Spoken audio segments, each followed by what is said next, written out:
They're like, okay, this is what I believe in, and I'm just gonna follow it no matter what anybody else tell me. You know, when you said like you see things from different perspective, it is a very good mindset to have. Yes. Because a lot of times our brain looks for confirmation bias. Yeah. And like whatever you believed in, your brain will be like, yes, bro, like 100%. Like this, let's say for example, this iPhone is like the best iPhone. It's like, yeah, bro, this iPhone is the best iPhone. Yeah. Your brain's gonna look at your friends and be like, yeah, this iPhone is. But like if someone come to you like, welcome back to another episode of the Mendable podcast. I'm your boy G, and with my co-host Atoro. You gonna make it. yeah, Keep your head up. You're a king. You're a queen.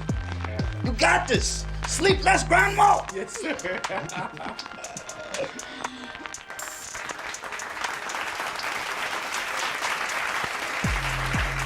Welcome to another episode of the Mendable podcast. First and foremost, another day, another blast. God is great, another grind, another day for us to better ourselves. I'm your host G, and with the one and only Arturo, and we have a very special guest with us today, my brother Ricardo, entrepreneur, media guy, videographer, and you name it. Ricky, thank you for coming. of course, brother. Thank you so much for having me, Ghostman. Thank you so much for having. I like the Ghostman. We gotta keep the Ghostman going, man. Definitely. Yeah, bro. Before I introduce you, man, please allow me to introduce yourself. But I like for those who don't know who you are, can you just let them know who's Ricardo? Damn. I feel like a lot of times when someone asks me this, like I could go through so many ways. Yeah, just make it plain and simple. Okay. Obviously, like my name is Ricardo. Yeah. Currently, I'm 25 years old. Entrepreneur. I have a business. It's a kind of like a reminder of like to keep following your faith, and it's like a positive reminder type of business it is. Yes, sir. And then I have a YouTube channel that Fire. You gassing me. No, seriously, fire, man. Thank you, like man. the stuff that you do, bro, Yeah. fire. Thank you. I appreciate that. But yeah, I do YouTube and then I do fashion on my main page too, which I'm currently changing I'm going in a process of like changing my content online on social media, especially on Instagram. But you do a lot of different stuff. It's not just stick to just one. Yeah, bro. All over the place. It's pretty much what you do in your daily. Yeah. I did not want to stick in one lane. That's what's up, bro. And that's for me. That's what I do too. Yeah, like I see a lot of people when they first start on like social media. We're just gonna be talking about social media. Yeah. Once they start, like you stick in one lane. Like let's say you do fashion. Right. If it's working for you, fine. Like it's cool. Like you do fashion. If it's your brain is growing, that's fine. Yeah. But like me personally, I feel like I'm too versatile to stick with one thing. I want to try different things. If I say I want to try like this fashion piece, I want to try this fashion piece. I try it, and I want to try it. I don't know, giving shout out to people. I try that. Like you always find me trying something. You know, like I don't care if it works or if it doesn't work. But it's at the end of the day, you're still focusing on like, of course, your brand with the positive, or like sticking to like finding your faith, sticking to your faith. Yeah. Like at the end of the day, you still have to deliver that message. Yeah. That's what I try to do. And also, I do it mostly because I like to document my life. Yes. That's like an aspect of it. And also Instagram, to me, it's more like a resume. Yeah. But like we can skip that one. Yeah. We can talk about that later. Yeah, okay, let's do this. But like we like to start, and I like to my co-host take over. Ricardo, hey. We welcome you to the podcast. Thank you so much. Jelson was pretty excited to have you in. Yeah. And with the way that we normally start, we just like to have like some sort of basic information in terms of your background, so we can structure some questions with that. Okay. Yeah. If you don't mind, can you tell us about your background and your upbringing? Yeah, man. So I grew up in Haiti. I'm Haitian. I grew up in Haiti. I spent like 14 years there. Well, you came here when you were 14. Yeah, I came here when I was 14, and then I came here like a year after the big earthquake happened in Haiti. Oh, Yeah, interesting. yeah, Okay. yeah. That was like a very traumatic experience, which really changed the course of my life for the better. Yes. Because obviously, like a fast forward, like certain like paperwork that had to be done, especially in the Haitian government, and luckily, man, like everything works the way it's supposed to work. And God is good. yeah, we moved here. I moved in Niagara Falls. First, you went to Niagara. Yeah, I went to Niagara Falls for 2 years. Like, bro, I did not know any English. Like, I did not speak any English. Like, Same here, bro. yeah, Same here. it's a funny story because whenever I tell people that, I remember clearly, I remember vividly, like, Okay, boy, you can tell us. I first day in school, like white school, just white people everywhere. Right. You know what I mean? And I was just looking at this, I was like, what's going on? Like, it's just like your whole perspective just changed, like your whole life changed. Like it flips upside down. It's crazy, bro. Yeah, it made no sense to me. Like after the first day, I didn't want to go back. Dude, you know when you don't know a language and like everybody's just talking? Yeah. Everybody sound like a bunch of trips. Like, I'm like, what is going on? Like, I had to it zone sounds it. so fast. Yeah, Right. yeah. It's like when Asians like they're talking. Yeah. They're so fast. Yeah. You're like, yo, how are you able to learn that? Yeah. But it's not fast to them. No. Because we don't know their language. It seems so fast Yeah. to us. Even like when I heard like my wife speak Creole. Yeah. When I go to their parents' house, Oh boy. the way they talk, bro, is like there's no pause. Yeah. But they actually pause, she says. Yeah. But in my head, it's like, no. Yeah. It was just like non-stop. It's like, yeah, one day you'll learn. Nah, I'm gonna be able to learn that. You don't think you would learn it? No, I think but you like, could learn it. no, but like, as I started to understand the little little words, you know what I mean? I'd be like, oh, okay, I see. Okay, that's why you don't pull pause there. Yeah. Okay, but like, yeah, bro. So when you don't know the language, it seems so fast to us. Bro, it was like one of the most confusing Yeah. time of my life. And the crazy part is, we moved in December. Yeah. December 7. Guess what happened that night? A huge snowstorm. A huge snowstorm, First bro. snow.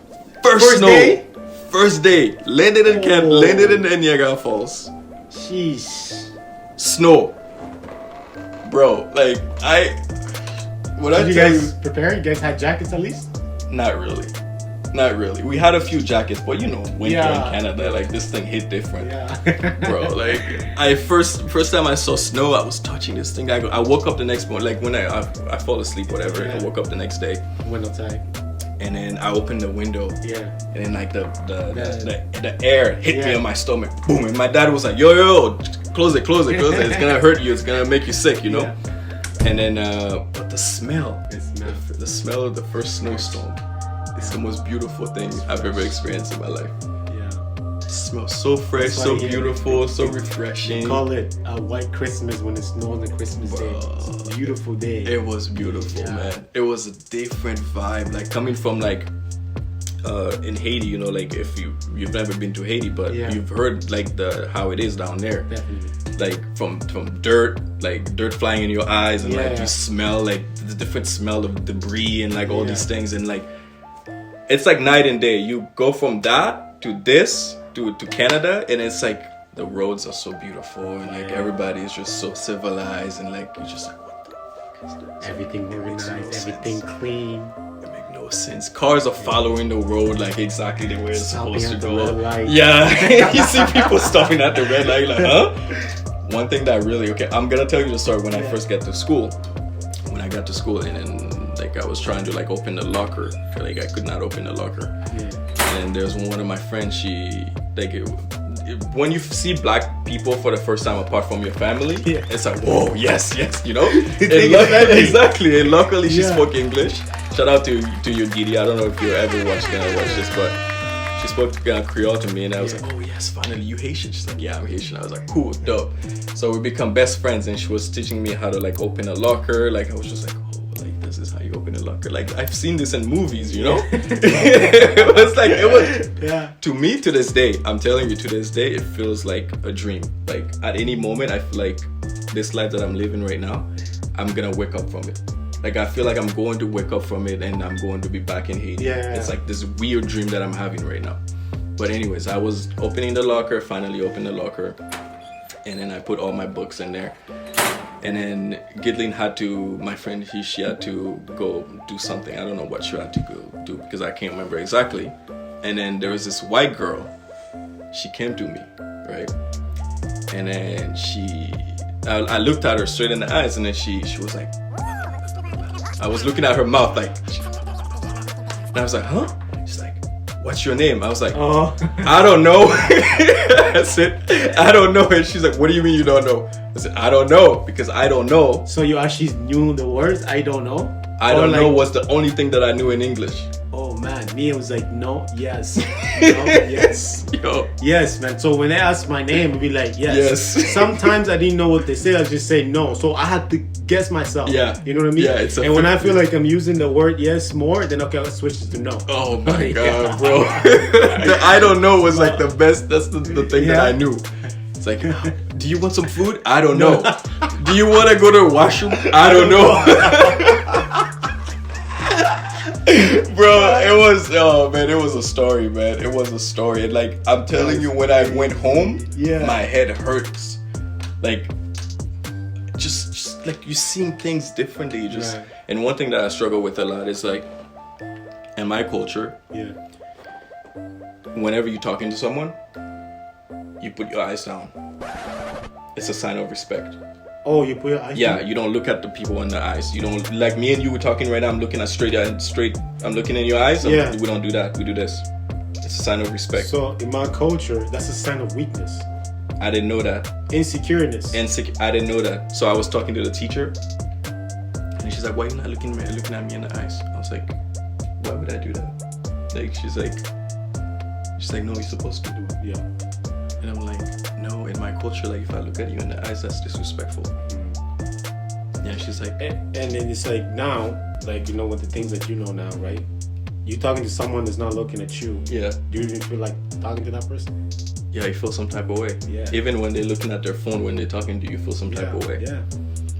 And then I was like, yo, it's part of my culture, like, we don't look at people in the eyes. Yeah. And then she's like, no. Like, once you come here, I'm not saying leave everything behind, your culture behind, but you have to adapt. Right. And then she's like, if you're talking to someone, you look at them straight in the eyes. Because once you have to look at them straight in the eyes to make sure that you don't look like a victim. And I was like, okay. She's like, yeah, that's how you do it. You look at them in the eyes, and then that's how you do it. I was like, okay, cool. Yeah, so you said that the word adapt. So adapt. What the things that you had to do to, like, now like out the first day going home. Yeah. Okay. Yeah. In your mind, like, now I have to go there again. Yeah. You know what I mean? Yeah. So what's the things that going through your head? You know, like, what kind of, like, what did you decide to, like, what I'm gonna do to adapt to this? The one thing that after the school day, the one thing that came into my head was like, I need to learn English. To me, adaptation was to learn English. So that drives you. Bro. Yeah. And it's funny how, like, the way you speak now, you speak like English is your first language. Yeah. You know, bro, like, in the movies. And you only been here for what? 10 years. 10 years. Yeah. That's crazy. Even then, I still feel like my English is not good enough. I'm still hard on myself. That's a good thing. Yeah, I'm still hard on myself. It's just like knowing there's always room for improvement. You know, in the movies when they show you the montage of like this guy, let's say he has this boxing match to go to, and like his opponent defeated him before, and then they show you like, yo, he's in the gym, like he's putting in the weight, like he's running, like, you know, say like jumping ropes and stuff. That was my life. That was my life when I was like, okay, I need to learn English. I grabbed, I don't know what I had, but like my dad had a computer, and I was at home listening to Nicki Minaj, go on YouTube, like listening to music, listening to music, watching the TV. I was glued to the TV because I'm like, yo, put it in subtitles. Yeah. Everything they say, I was saying it back. Oh. I was learning that way. I was like downloading knowledge. I was just downloading English. That's what it was. That's good. Bro, within 6 months, I started speaking. It's like when people talk to me, I was like, yeah, the basics. Yeah. People talk to me, I was like, can you slow it down? Like, you know, I was like, but I had a thick accent. Like, could you speak slowly? And they're like, oh, okay. So I was like, yeah, speak slowly. It's like, what's your name? I'm like, my name is Ricardo. It's like, oh, yeah. And like, I'm like, nice to meet you. It's like, nice to meet you too. And then the next thing you know, bro, I was hanging out with the white people. I was like, I branched out. I was like, okay, I need to learn English. I'm gonna do whatever I can to learn English. And then one thing that I struggle with a lot too was like whenever I have to order food from a restaurant. That's big, bro. That's huge. You know what killed me the most? Subway, bro. Oh, because there's so many steps, man. Subway. Because you go to McDonald's, you just say, I want number 3. Yeah. You know what I mean? Yeah. You go to Subway. Okay. What kind of bread do you want, bro? It's just give me any bread. Yeah. I didn't know how to pronounce the bread. I would rehearse it before I say it. Yeah. I would say it 100 times in my head before I went to the guy and be like, I want whole wheat bread. I would say it 100 times in my head. Like, yo, for me, it's like I had one close friend, bro. I learned almost everything from with him, bro. Like, his name is Wajdi, man. Shout out to Wajdi. Yeah. Yo, I learned literally everything with him, bro. This guy's like, okay, bro. I was like, yo, can you just order for me? I want the same thing you want. Yeah. Even though like I hated jalapenos, I like spicy, but he loved his food spicy, so I had to eat the same thing. Bro. But like I started peeping, just watching him. You know what I mean? Or so I could just say I want this and this, and I don't want that. Yeah. You know what I mean? Yeah. So, bro, that was huge. At Tim Horton. But as you learn those things, bro, your confidence just goes high. Yeah. Right. So 2 episodes ago, we had a guest, and his name was EMG Lion. Yes. He speaks. Shout out to 5 EMG languages, Lion. And we did ask him like, what advice do you have for individuals learning new languages? Yeah. And the best advice that he said that he could give to people was basically just go out and speak. Just speak. Would you say that rather, aside from all the studying that you did at home, that when it came to speaking, did you learn at a faster pace, or did you learn better when you worked from home? Studied from home? Me, like, I would say the way to learn a language, like, really fast, the way I did it. Yeah. And if I could give an advice to someone who's first comer in Canada, or like any English speaking country, or any country that speak a different language, learn the verbs. Learn the verbs. Like, even French too, I'm learning French. I knew French back home, but because I had to switch my entire vocabulary, like I lost a lot of my French.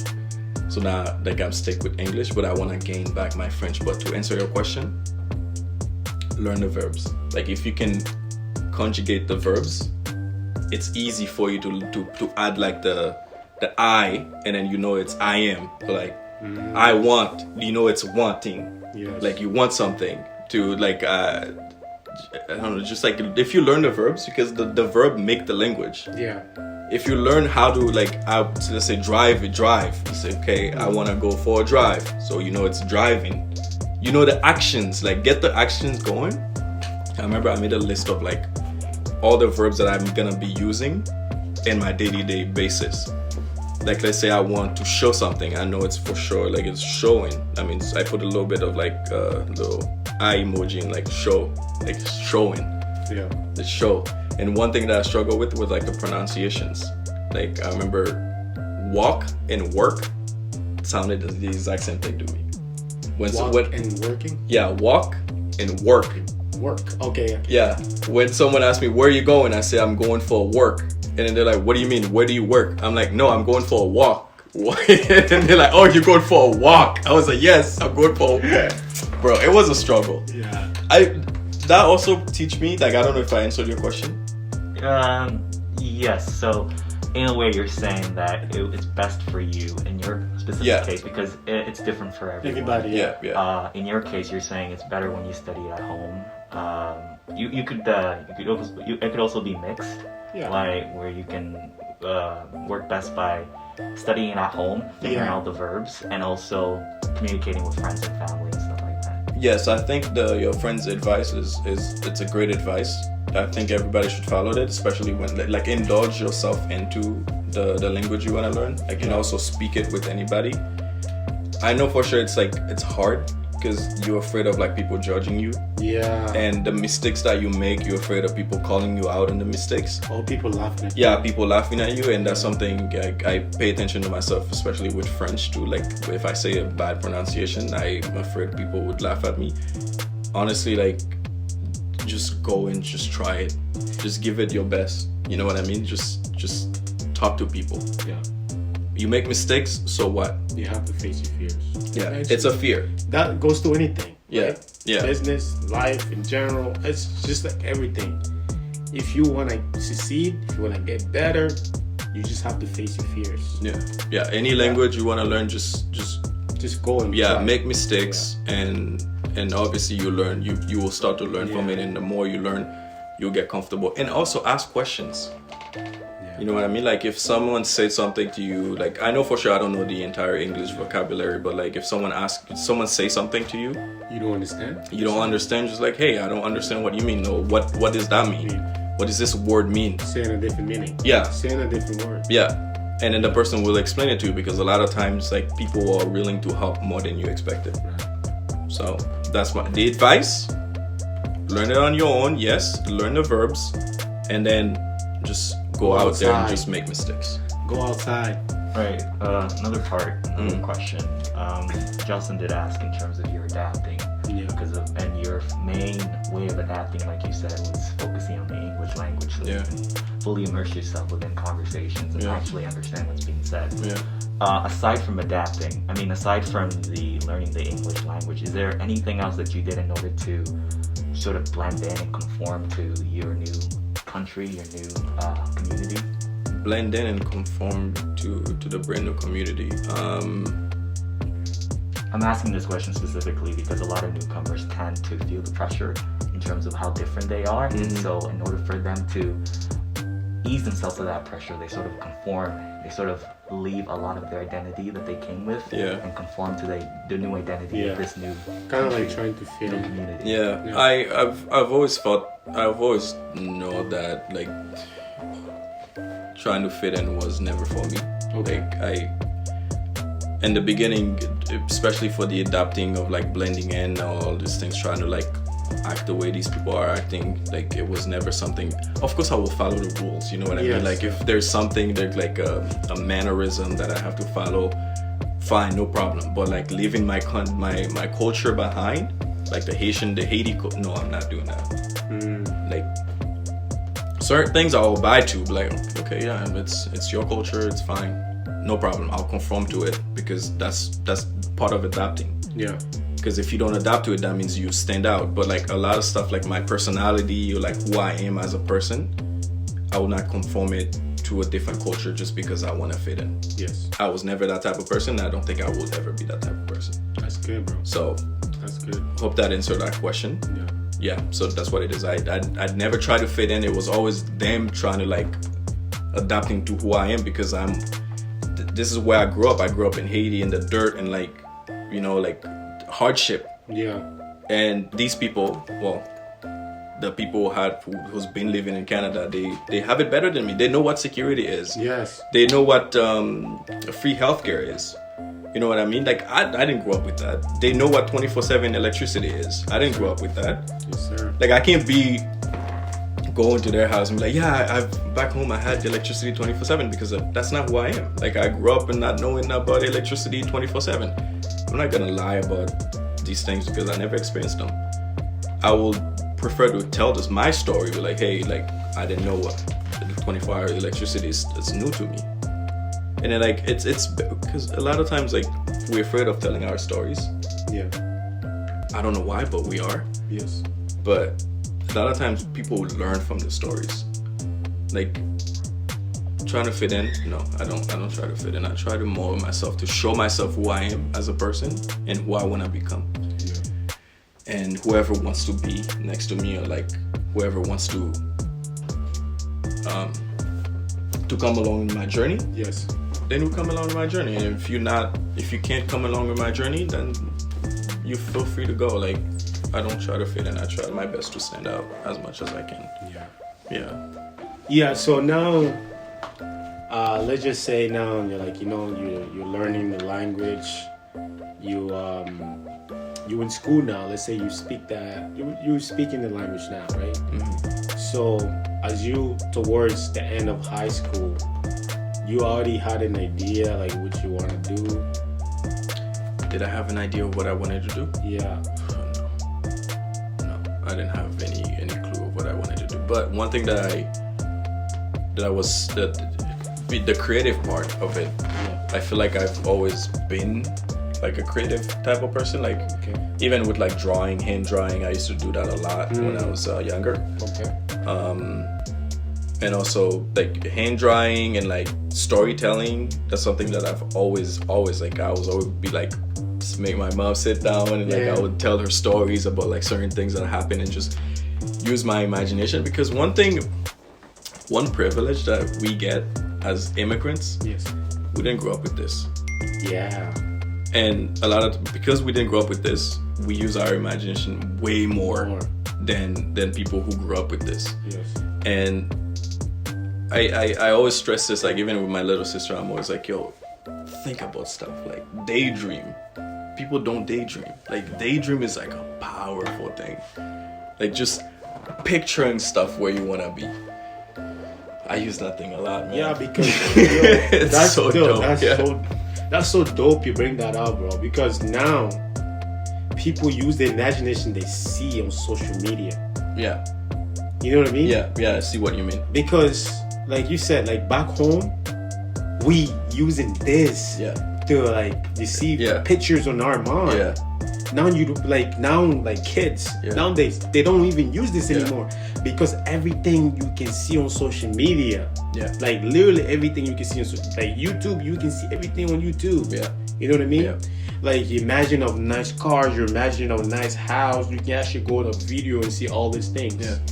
Because like people nowadays, instead of using the imagination, like people don't even have imaginations anymore because that's why they tend to like compare themselves and get jealous and then they feel down because they see all these people like not living the reality, right? And they post pictures of the nice cars and stuff like that.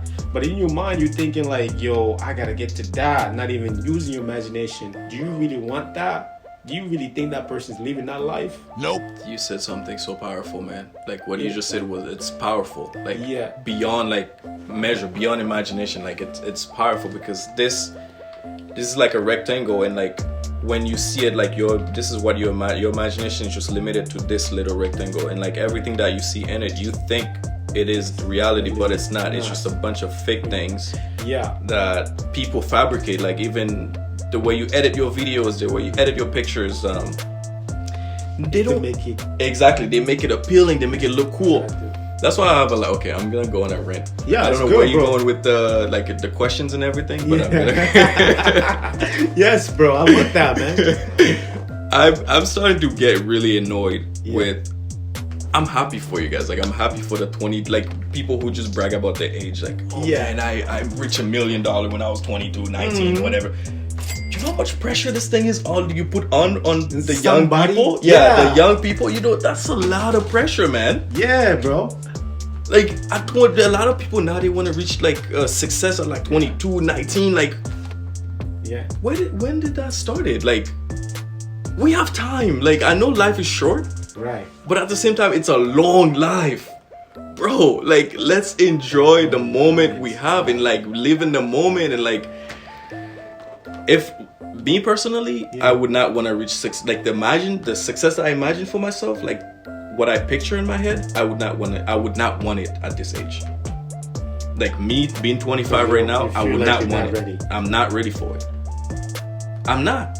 Like imagine, for example, like Justin Bieber, for example. Like, that's a perfect example. Perfect example. Like you reach success at a young age, it's easy to fall out.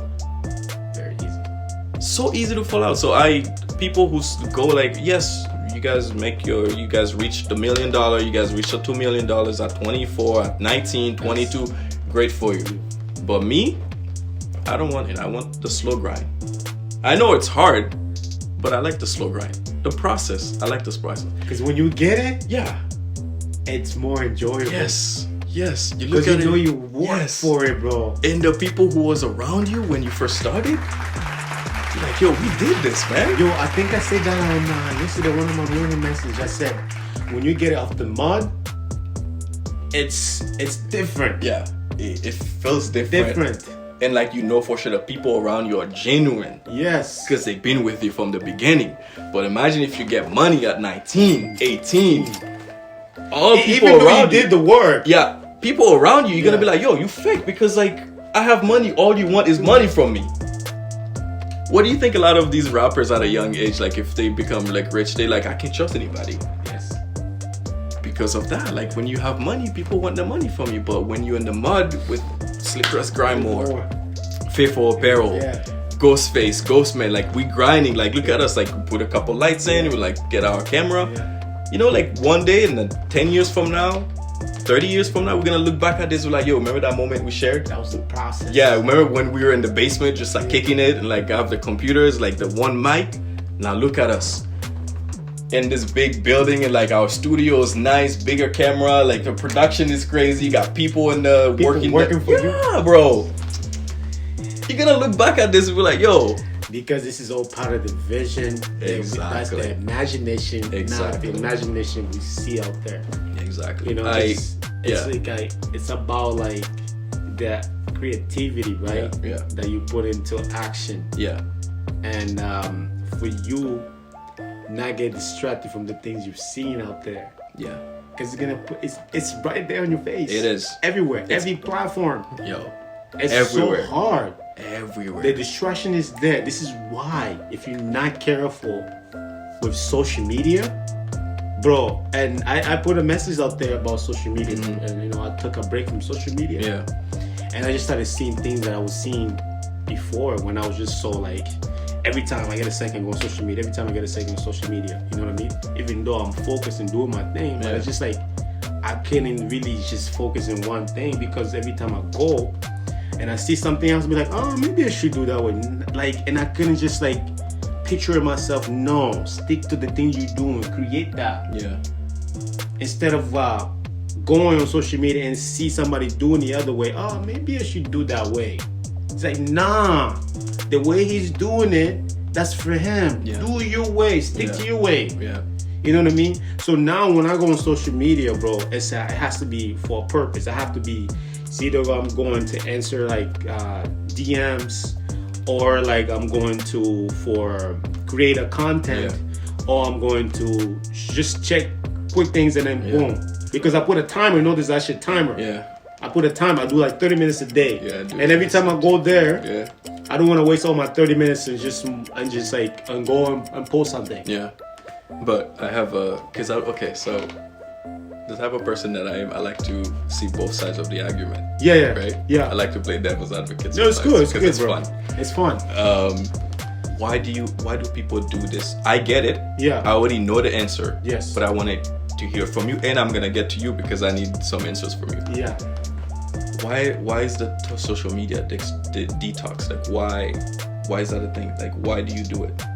Bro, it's like a drug. Okay. It's like a drug. Sometimes it's a feeling that you get, right? Okay. That you just want to keep going and try to get the same feeling. Okay. You know what I mean? Trying to get the same feeling. Like sometimes it's just like cool videos. Sometimes a motivational video. It gets you pumped up. It gets motivated. Sometimes it could be a girl that looks good. You know what I mean? Yeah. It's just so many things all at once thrown at you. And you get distracted. And when you look at the clock, 1 hour just passed by. Okay. You know what I mean? And sometimes you aware, right? Yeah. You're aware. But that's just one video. It would lead you to another. Because like even you go home, right? Yeah. You watch one video about a certain thing. Yeah. Then another video about some other thing. Yeah. Then be like something that you like, oh wow, I never thought of that. Next thing you looking for the same type of video, but you just getting different videos. Yeah. So it's just like it's a feeling that drives you there. Yo, I see this cool video yesterday. I think I'm gonna see another one today, and you keep seeing just different. Next thing you know, it's a habit. That you can't stop. It's automatically. Good. So you don't even have to think about it. You just look at the app picture, the Instagram logo. Boom, click it. Boom, click it. That's very true. So you take the break because of that drug. I took the break because I couldn't focus on my creativity. Okay. I was just so focused on what everybody else was doing. When I felt like I was like comparing myself to other people, I was like, no. Yeah. That's not for me. When I start like, I feel like I'm getting jealous. It's like, no, this is not for me. I needed a break. I needed a break because I'm real with myself. I know who I am. You know what I mean? So, and I know the purpose why I'm on social media. The brand, sharing my message, I'm all about that. You know what I mean? I'm all about like uplifting people, inspiring people, motivating people. So when I found myself, I'm not doing what I'm supposed to do. And I couldn't stop because it was just like, you constantly doing that. Even the certain goals that I'm supposed to do in a day, I couldn't really accomplish my goals because my mind is so focused on that. Swiping, looking for that same feeling. You know what I mean? And you never get that feeling. You never get enough. You never get enough. Not satisfying. It's not satisfying. You want more. You want more. It's like somebody addicted to porn. You just want more. You want more. Interesting. It doesn't stop. You just want to keep doing it. But guess what? It's just hurting you. It's hurting your life. You can't focus on the things that you're supposed to do and the things that you should do. You know what I mean? Because your mind doesn't even. But is it happening to you personally? Because is it possible that you might have like an addicting personality in terms of like the type of content you consume? Like because it keep hitting the dopamine, right? Keep releasing the dopamine in your brain. That means it's fulfilling you a little bit. Because it's giving you adrenaline. It's like, it's making me happy. I want more. So when you took that break, how did it feel during the time when you took that break? Did you miss it? So it's like I'm not somebody that gets addicted to something very easily. Right? It's just like I'm a very focused person. When it's one thing, it's just one thing. So when I took that break, I felt like it was easier to focus on things, to finishing tasks. Interesting. You know what I mean? There was no distractions. You know, because I could just finish the thing that I'm doing right now. Let's say I'm writing a caption. I could just finish the caption. There's no going on Instagram and then go back to my caption. There's no going on Facebook. But like I'm a focused person. But when I felt like that I couldn't get things done, I just knew why I wasn't getting those things done. But it took me a while to realize that. Interesting. But it was only for a certain period. Yeah. And like I'm constantly working on myself. That's why I was easily to see what was happening. So. And I did a speech. About the whole thing. I saw the video. So basically, what you're telling me is that it's not because you have like an addicting personality towards social media. It's more because with the type of person you are, you like to focus on one thing at a time. And then when you notice yourself drifting away from what you were supposed to do, your task, you kind of feel like, okay, like I need to be self-aware to like pull myself out of this. Interesting. Because it's like at first, like what led me to that is like, you know, when you have a brand, of course, you want to keep putting content out there. You want to keep being creative, right? So you kind of like, I felt kind of like stuck. And when I was stuck, instead of me just like taking some time for myself, go like quiet places and think, use your imagination, like you were saying. I was going to social media to try to get creativity from other, and guess what I did? I just keep seeing, maybe I should do this one, and then I just keep going. The comparison. Keep going. We'll get back to the imagination part. Yeah. But I'm very interested in. I'm sorry. Before you go any further with your questions, Yeah. I wanted to highlight 3 points on some of the things that you stated. Okay. The first one is, why do people do all this in terms of social media? Right? I think earlier on we had an episode, and This is good, man. This is good. and we called it self-love and self-acceptance. Okay. I think every single one of us, in many ways, wants to feel accepted and wants to feel valued, right? Okay. And in the world of today in social media, right, the best way in order for us to feel accepted and to feel valued is by the numbers of followers, subscribers, on whatever platform that it's available. Okay. Right? And the way that because we normally associate those people that have the highest level of success, have the highest level of money and stuff like that, with the highest number of followers, subscribers, and blah blah blah. And so we try to copy that. And so I think that's one of the reasons why people go to social media, to try to achieve something like that, because they're searching for happiness, they're searching for value. Yeah. And the only way they know their value is by having a high number of subscribers, a high number of followers. Right? And the second thing that I wanted to mention was in terms of why has this become like a global type of problem. Yeah. Right? So before social media became such a big thing, I think it was just a relative thing, right? So it was only isolated to your communities and stuff like that.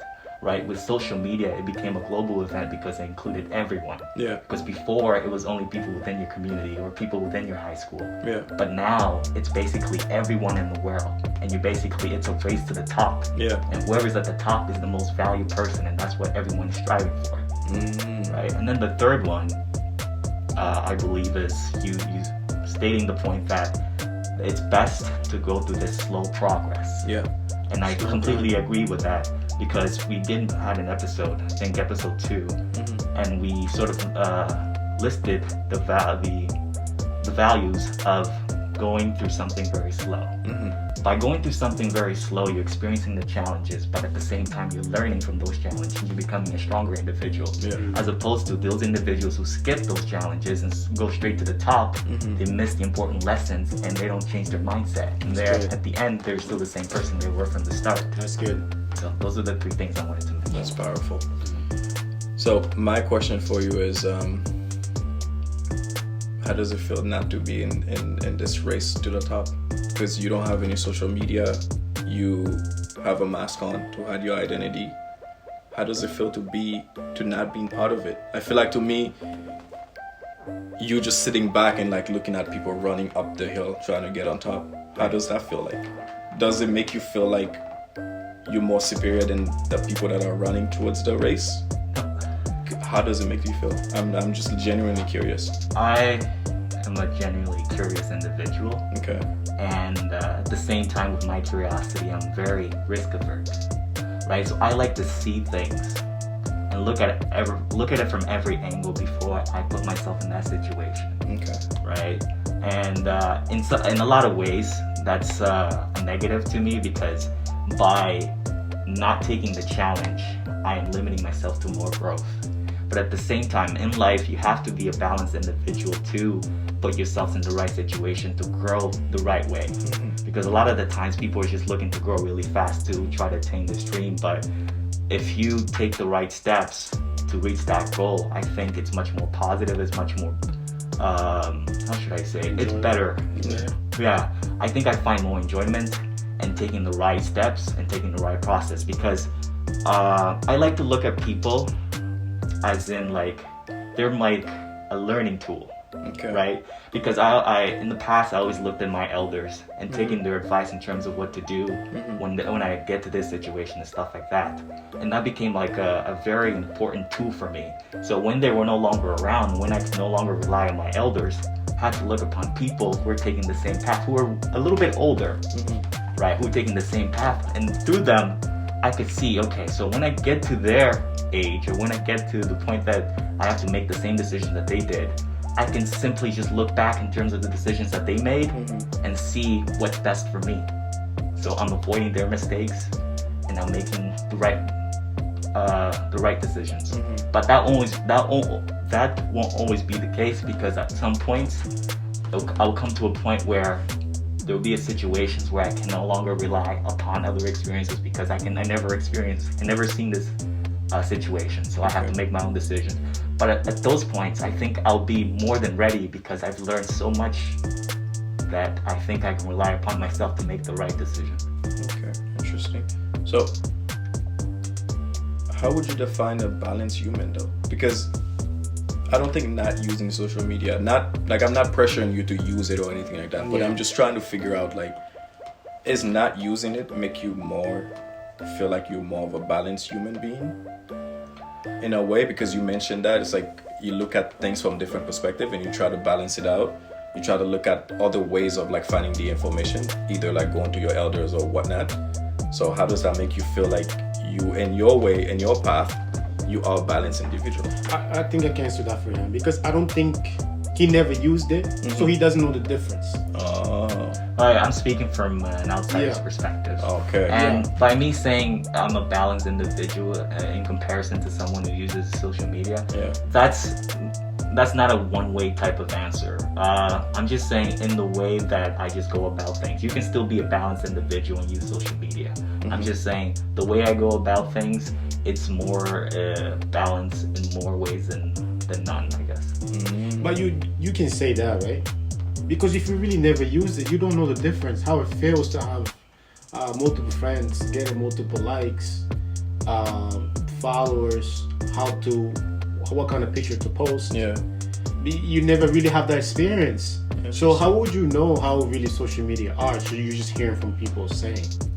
But what I'm trying to figure out in my head is like, how would you call yourself like, or not calling yourself, but like, you assume I'm not, okay.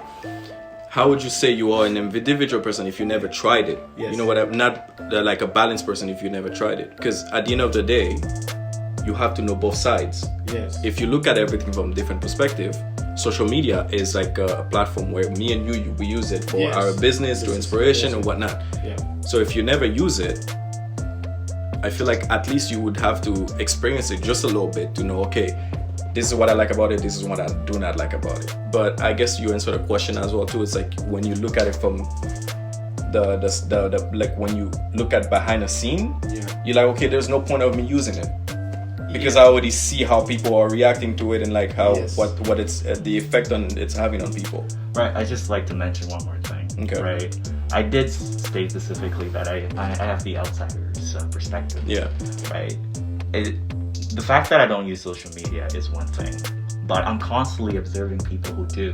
I'm constantly observing their documentaries in terms of what their journey is. And I'm taking every one of the points and I'm seeing exactly what led to their decision to quitting social media, or what led to their decision to going to social media, and then the ups and downs of using social media. I take all of that and I continue to inform myself of everything that's going on with social media. So although I'm not in, I'm always observing, and that's why I know everything that's going on.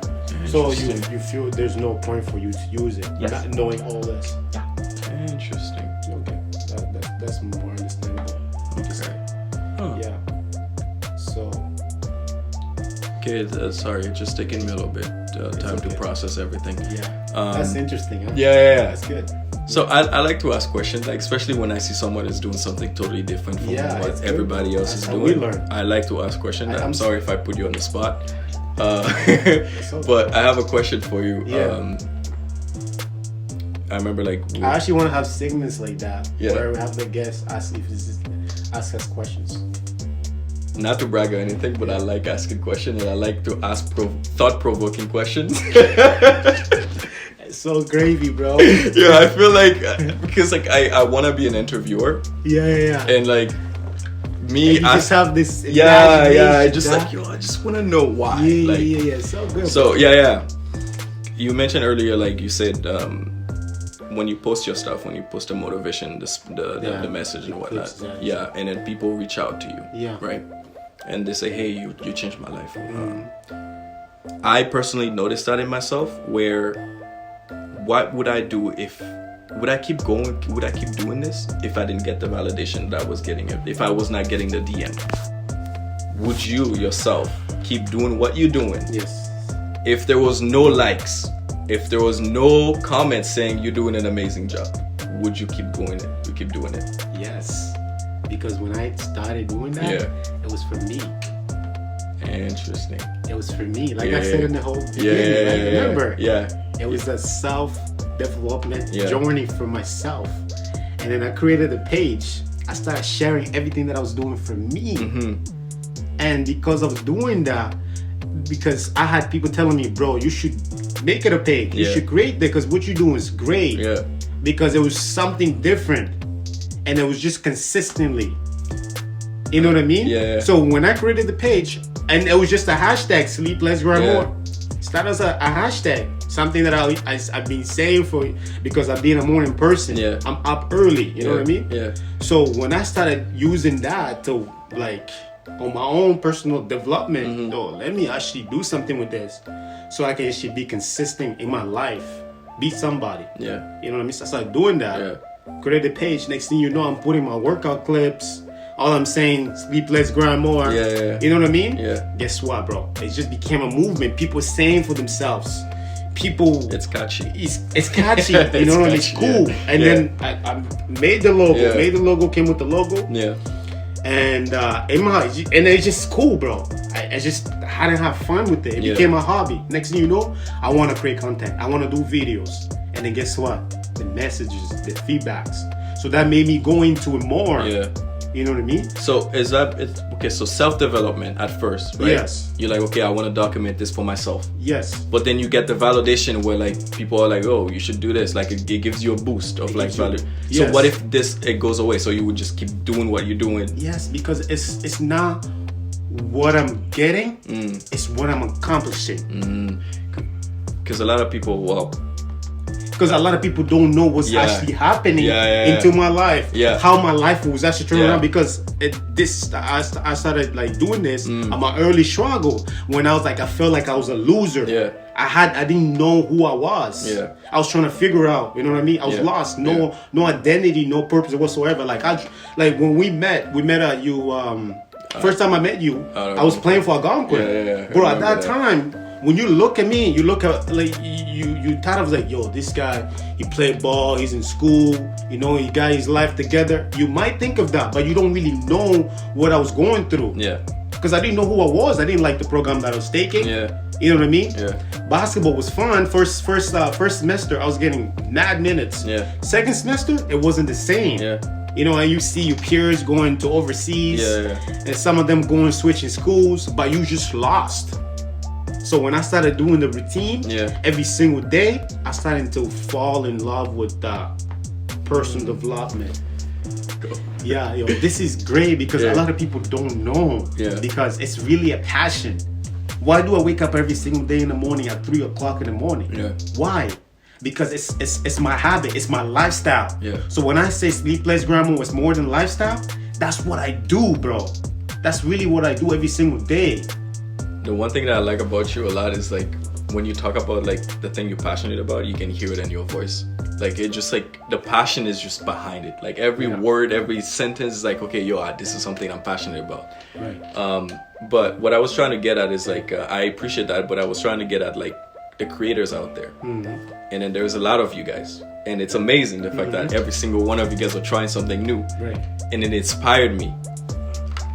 Where I'm going with this is like people who create stuff, like us like creators, stop looking for the validations.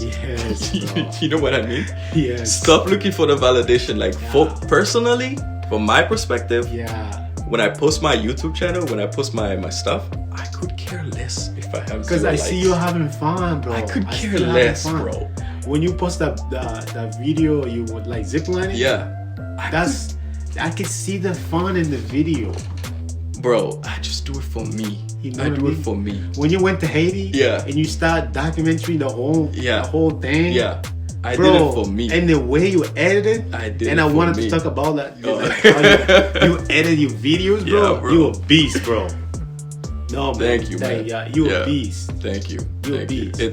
I'm getting there. I'm getting there. But like, I don't want to like cut you off. Yeah, like, but keep it with your question. yeah. So, I already knew the answer. Yeah, but I like to play the devil's advocate. Bro. You know what I mean? Like I like a lot of to people don't know. Yeah. A lot of people don't know. This is good. Yeah, it's good for the podcast. Exactly, and a lot of people just stuck to one mindset. Yeah, they're like, okay, this is what I believe in, and I'm just gonna follow it no matter what anybody else tell me. You know, when you said like you see things from different perspective, it is a very good mindset to have. Yes, because a lot of times our brain looks for confirmation bias. Yeah, and like whatever you believed in, your brain will be like, yes, bro, like 100%. Like this, let's say for example, this iPhone is like the best iPhone. It's like, yeah, bro, this iPhone is the best iPhone. Yeah. Your brain's gonna look at your friends who are like, yeah, this iPhone is. But like if someone comes to you like, yo, you know that Android phone? You're like, nah, I don't want the Android phone.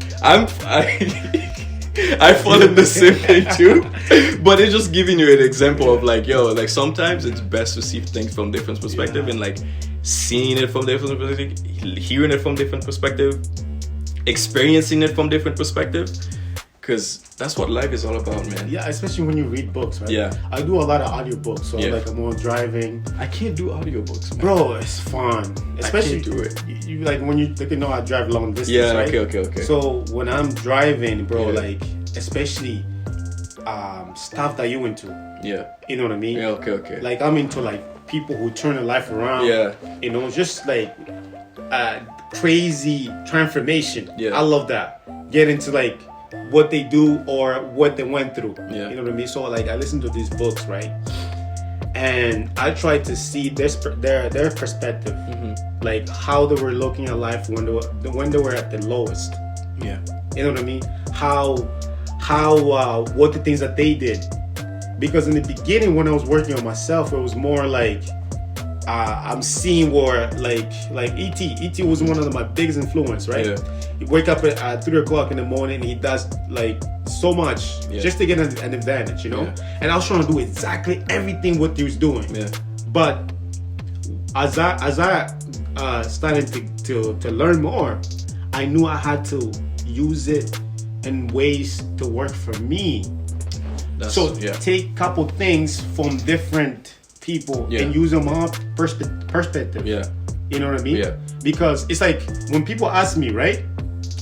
So you're putting this message out there. You're telling people to wake up early. Yeah. You want people? It's like no. It's not literal. It's not literal. It's not literally. You know, like what I'm saying is 3 o'clock works for me. Yeah. Whatever works for you is setting your schedule. Like 3 o'clock, it gives me the advantage to get a lot of stuff done in the morning. Yeah. Because during the day there's so many distractions. Like today, I woke up at 3 o'clock in the morning. Yeah. I already worked out. I already read a chapter on one of the books that I'm reading right now. Yeah. I already meditate. You know what I mean? Yeah. I do meal plans. Yeah. So all I have to do take the meal plans out of my fridge and put in my lunch bag, and I'm out. Dude, when I get back home, guess what? I have time to play with my daughter. Yeah. And I have a little time to go work on myself or create content for my business or work on my business or just create. You know what I mean? Yeah. So that gives me, it's a routine that keeps me motivated, keeps me inspired, it keeps me organized. You're a routine kind of person. I'm a routine kind of person. Everything that I want to do, I have to kind of like, how can I, like, let's say you give me a new task, right? Yeah. Let's say I want to, like right now, I want to learn how to edit, right? Yeah. So I want to put like at least 30 minutes into my day just for learn how to edit. Yeah. So I'm a routine kind of guy. You know what I mean? But in ways I explained that before, the way I go on to create that habit of making that into my routine, it's like out of the one day out of the week where I know I had the time to do that one thing, I just do that one thing every day. Once I feel like I'm doing consistently, okay, let me add another day. Okay. And it just goes on with that. It's just like how to create small goals, right? It's all based on the slow process. Slow grind. Yeah, and you wanted to talk about the editing part. Yes. The editing part, bro. Like, and like we were speaking of camera, bro, and you were saying how you just enjoy, you just have a passion, and you can just see the picture in your mind when you look at certain events that you're about to go to, or like It could be anything. It could be like to go to a barbecue. Yeah. You could just picture how you're gonna edit that video. Yeah. You just have the idea.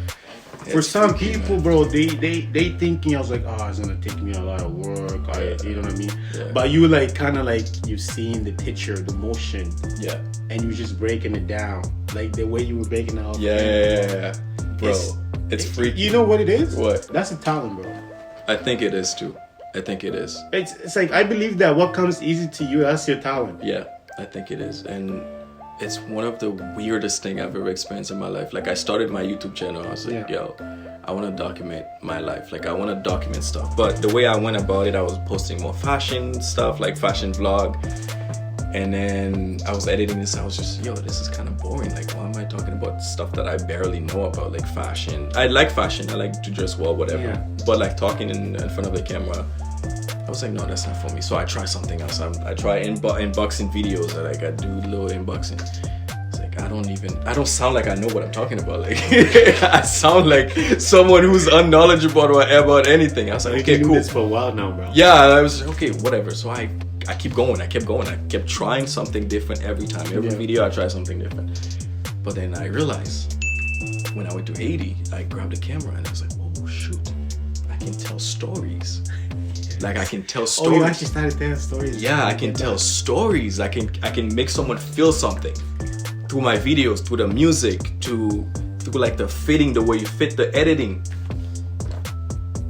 When I realized that, and I also realized something, I was like, yo, my voice is powerful. Like I was listening to myself and I was getting motivated by myself. I was like, what the? Voice. Yeah.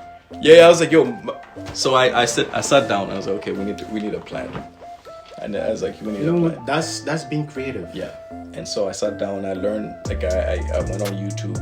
I saw a couple of these videos, which I really like when swing back to social media, and then we'll swing back to this topic. Okay. Social media for me, the way I use it for inspiration. Okay. So whenever I see an inspiration, something that I'm inspired by, I was like, oh shoot, that's actually a good video. So I write it down. Instead of like focusing like wanting to do what they doing, I'm like, I write it down. I'm like, I'll get back to that.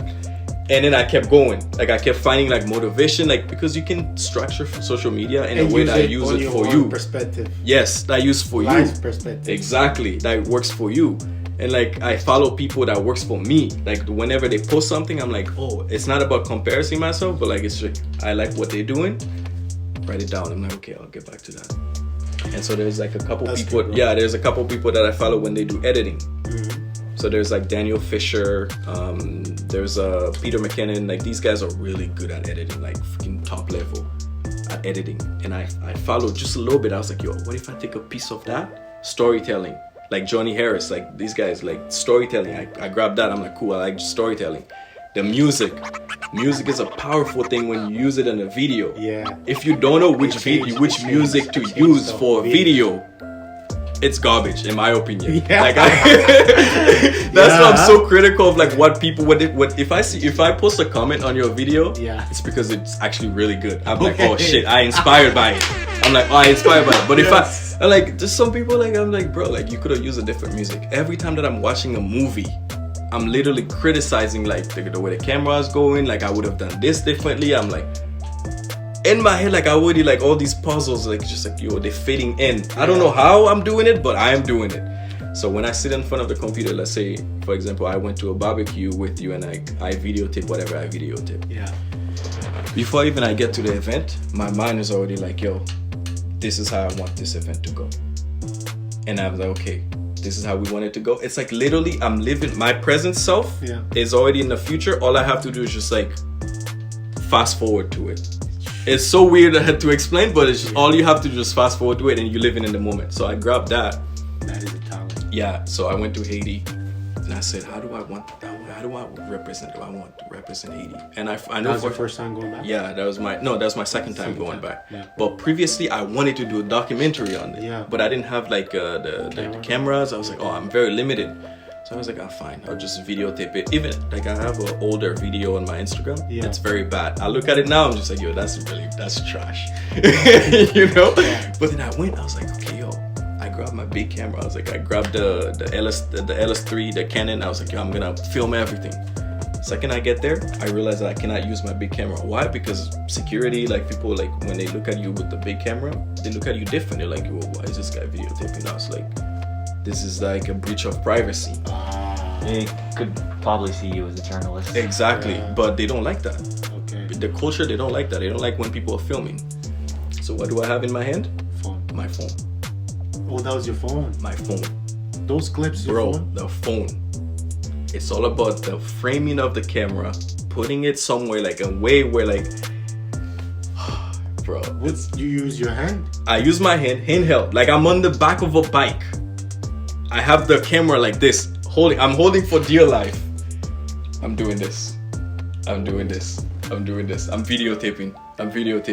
Like I put it above my head, videotaping because I want different angles. So those videos that you hide. Most of the videos are like me holding my camera up. Oh, so the ones were inside the crib? Yes. So you use the big camera? Yes. Okay. No, I never use the big camera. I use the big camera for pictures. Like when I'm in the house, my grandparents' house, like it's secluded. Yeah. And then like I use it for pictures. Like I get pictures of my grandma, grandpa, blah blah. But most of the videos, my phone. And bro, I wanted to tell a story. I wanted to tell a story of like how Haiti is, like the real Haiti, like the raw. It's a good video, bro. Yeah, the not having electricity and get it Size and that leave people it. don't see on Yeah, TV. bro. Like I wanted that. I was like, I want to build the story. And when I come back from Haiti, I went home. Obviously, we had to quarantine. I literally wake up at 6 a.m. in the morning. Edit until like midnight at nighttime. Go to bed. Wake up again at 6 a.m. Edit, bro. I've never felt more alive in my life. Like time goes by fast. I'm just like, oh, I like this puzzle, I like that puzzle, I like this. It's like a puzzle I'm putting together. And it all makes sense in my head for some reason. So that's why after that you released that video and just like you kind of like build the routine. Yeah. Into just like storytelling. Okay, Yeah. I'm gonna tell a story on this. Yeah. Okay, I'm gonna tell a story on this. Yeah. And then watching your subscribers. Yeah. Just go because at the time when you started YouTube, I think we started at the same time. Yeah. And then it's just like watching you just being creative, right? Yeah. I just Boom, boom, boom, yeah. boom, boom, boom, boom, boom. Guess what? It's the passion, it's the fun that you're having, right? Yeah. And it's like you're not forcing it. No. And you can see on the videos that you post. It's genuine. And one of the videos too that I saw was how can you create an office from buying your stuff at Dollarama? Yeah. Bro. You like How that? much you spent? I spent like $50. $50. Yeah. So he spent the reason, can you explain the reason behind the video? Okay, so How you came up with the idea anyways? the idea was just like because I was getting tired of like my background.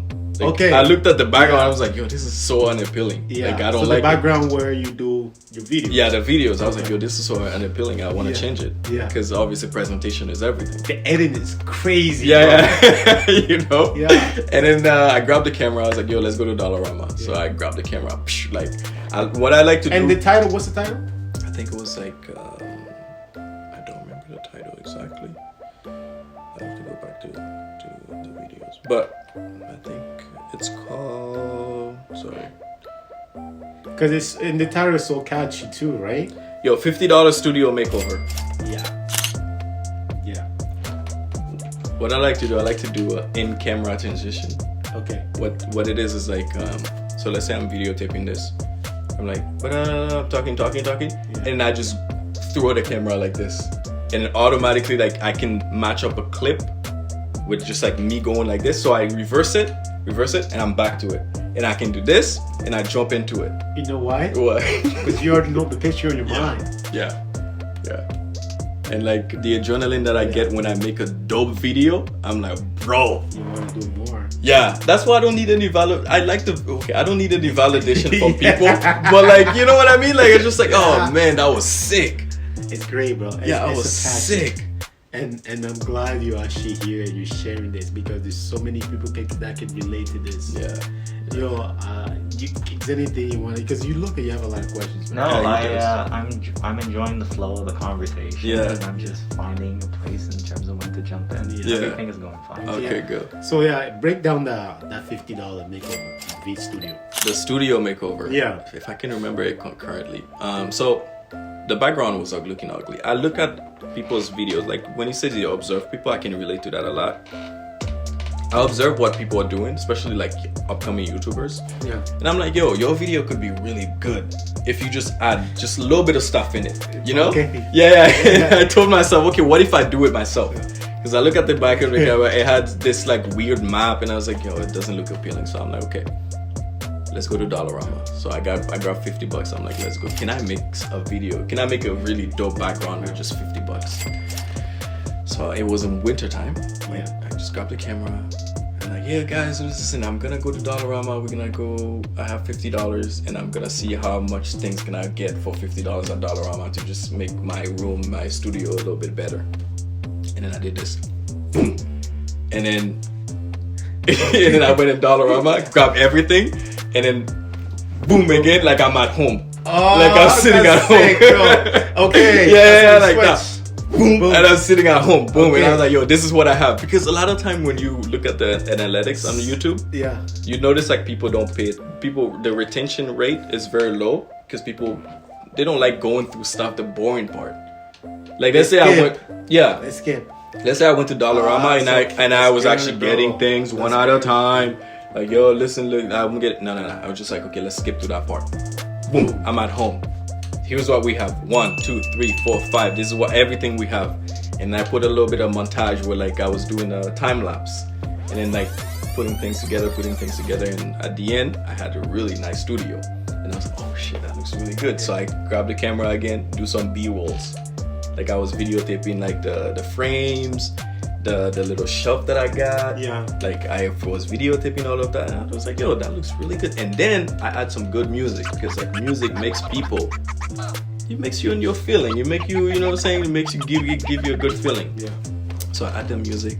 I was like, And the one key thing. If your music's trash. yo, your video's trash. If your music is trash, your video is trash, man. Like, I'm sorry. Like, music, the same way the person got inspired to create that music, Yeah. it's the same way it should inspire you to create the content. I create videos based on music. I would literally sit at home listening to music, and like I would feel different emotions that I would feel if I was watching if I visualize it. It's like a motivational speech. Yes, right? it's like, yes, exactly. That- like you listen that- to it, like, oh, man, you feel it. Yeah, Especially when the word hits you, something that you feel like he's speaking to you. yeah, And the music yeah, behind yeah, it, yeah. Like it has to go with the things that he's saying. yeah. Yeah, Like the man. high notes when like the music goes, and then like Yeah. you have a dream, you gotta do this, you gotta do that. You feel like you wanna get up and like, yo, yeah, go to the go gym, on do now. something, man. Yeah, like bro. that's what music does. And like when you use music the right way in a video, it's the most beautiful thing. I can talk to you about editing for all day because I freaking love It's it. the passion, bro. I love editing. But when I was talking to the three brothers, they're like, yo, you will get tired of editing. And I was like, really? Like, you know what I mean? Like, especially when you set a perspective on different people. Because that's the observing. one thing that they hate. Yeah, And they I love all the process except Yeah. when it goes back to And I questioned myself. I was like, will I one day not like editing? And that kind of freaked me out a little bit. I was like, if they actually already experienced it, who's to say I'm not gonna experience it? And Imagine doing that and getting paid, which eventually will happen, right? it will happen, Yeah. but honestly, I don't want to. No. I don't want it. You think it would change? Because I was already whole- getting paid for. I even had a plan to make a company where I was gonna create a production company. Oh, we spoke about that. Yeah, I even Yeah, had we planned spoke for about that. that. Yeah, Okay, and then yeah. I even like film a couple commercials, Okay. and I was making videos for restaurants. So you were working for the dealership. Yeah, I was working for the dealership. Okay. Like, Mayor Shea. Yeah. The basketball player. yeah, exactly him. I went to school together. Yeah, Oh, yeah, I met this guy. Yeah, it was like, really dope. I was Okay. yeah, I was already getting paid for these things, and I was like, right away I noticed like it's not the same. I'm not happy when I'm doing it. Because it's not your. It's not my. It's not it- your not- perspective. Exactly. Not only that, like people were like, oh no, I want it that way. oh no, I want it this way. Even because you already had it. I have something in my head. Okay, what Just if- let me be creative with it. Okay, what if like the Three Brothers, Nice Production? Yeah. Shout out to Nice Production. Yeah. What they do, right? So they do weddings, right? Yeah. And when the people hired him, or when I hired him for my wedding, Yeah.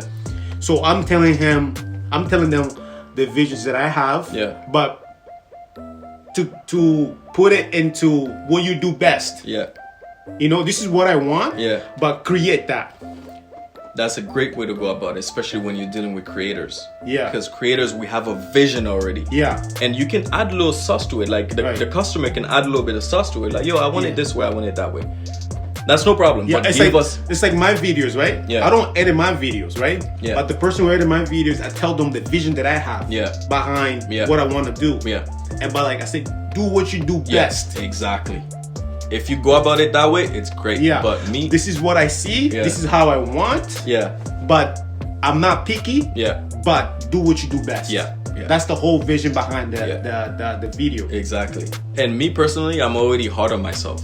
Like, I'm really hard on myself. Like, if I make a video, I'm like, I look at it.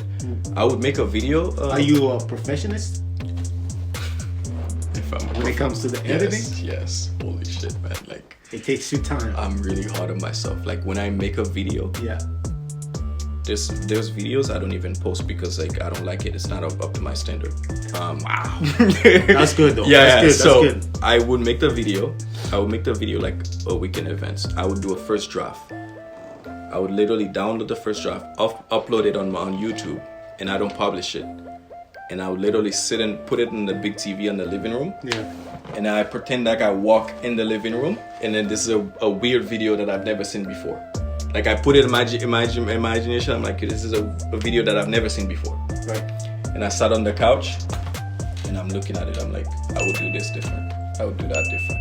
I'm criticizing. I'm like, I would do this different. I would do that different. I'm writing down things. I'm like, no, that was bad. That was bad. And I go into the editing again, re-edit it, download it, put it on the computer again, watch it. And I'm like, okay, I like that, I like that, I like that, I like that. Is it ready? No, it's not ready. It's not ready. I'm sorry, I'm hard on myself. I don't know why, but I am. Because I like when I create something and like I put it out there, I love it myself.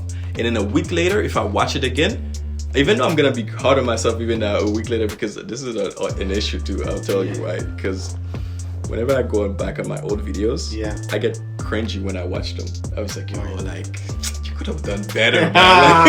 Is it because you're better now? Yes, I'm fighting with my present self, my past self, and my future self. Let me explain what I mean by that, okay? I already know I can do better, right? And this moment right now, in this present tense, if I edit something, my future self is telling me, yo, like, you can do better. Like, come on, you can make it better. In my You know yourself. Yes, in my past self is like, yo, I already hate this video. I don't like it. You could just a weird battle that I have in my head. Like when you reach, I don't know if it's because of that level that I'm at, but like it's a weird battle when you're fighting with yourself and also fighting with your future self and your past self. Because your present self, I'm looking at the video, I'm like, I love it right now. I already know my future self is not in love with it. Because after like a month later, like let's say I watch it a month later, I'm gonna be like, oh man, I could have done this better. But you kind of have to enjoy the process. Yes, I know. Because you have to remember the beginning. Yeah. It's like me, right? I do a lot of public speaking, right? Yeah. And coming from somebody who didn't know English. Yeah. So when people like That's look big. at me now, right? That's big. I'm not doing speeches like that, right? Yeah. Without no writing, just off the top. the top. Yeah. You know what I That's mean? crazy. And I'm doing one takes, right? Because the confidence when I look back, right? It's like I'm somebody who didn't know how to speak English when I came here. And I was 13. It's not like I was younger, like 5 years old, 6 years old, because like that. Yeah. I already had, I already spoke a full language. You know what I mean? So when I go ahead and speak, bro, I'm so confident about it because I didn't even speak English before. Yeah. So if you laugh at me, that my accent, Yeah. that was before I was insecure about it. Yeah. But now, I'm comfortable, bro. Yeah. because I know the work that I put in for me to learn the language, the experience that I had to go through. See, that's the thing. Also have to remind myself of that. You have to. Yeah, oftentimes you have to enjoy the process and always remember the beginning. Yeah. Because you said in the beginning, you didn't know everything that you know Yeah. now. Because like now, you can look back and be like, I could have done this better. Yeah, exactly. But I remember in the beginning, I was struggling. Yeah. Yeah, so that's a good thing. You remind me of reminding myself. Yeah. The And fact that, then it goes back to the question that you asked me. If I didn't get any validation of me doing the things that I do, right? but you're still doing it. I know my why. Yeah. In the beginning when I started. What's your why? Why do you do what you do? I put a video like that because people think, you really think I take 10 minutes out of my time to do this just for nothing? Yeah. I got a wife, I got a daughter. Yeah. I own my own crib. Yeah. You know what I mean? I got a life. Yeah. You really think I just do that for nothing? Yeah. It's the passion. It's the same thing with you when it comes to editing, creating content. It's the passion that is there because I did it. I started with no validation. Yeah. You think I need validation now? Yeah. So it's a big thing you said. Yeah. So, and I kind of wanted to go back to you reach out to me, and I think after I posted a video. Yeah. I think it was after. Why do you do what you do? Yeah. I think so. I think there was that video. Yeah. And you kind of said you wasn't in the, you needed to hear that. You wasn't in the right space. Yeah. Can you share a little bit of that? Yeah, I can share a little bit of that. And thank you for reaching out, but because and I say this off camera. Sometimes when you, for me, right, I love to uplift. I love to motivate. And I love to share message. Yeah. You know, and when somebody gives me a feedback side like, yo, that was big. You know what I mean? Yeah. That was big. That you hyped me up. Yeah. You motivated me. Yeah. You know what I mean? Yeah. And a lot of them, those people, they don't know that doing that, you're actually motivating the person who actually motivated you too. Yeah. You know what I mean? Because I feed off those comments. I feed off those feedbacks. Yeah. You know what I mean? That reminds me the reason I'm doing what I do. Yeah. Or reminds me that there's always somebody seeing or hearing. Yeah. You know what I mean? So that's why when I do anything, motivation, a video, a workout clip, or a post or anything like that, my whole focus is just on those people. Yeah. Because as soon as I take my focus out of those people and start thinking how people gonna like the negative thoughts or the negative comments, because I know everything that you do is gonna come off. There's always gonna be people who don't like. There's always gonna be people who are gonna say negative comments towards, right? Yeah, that's for sure.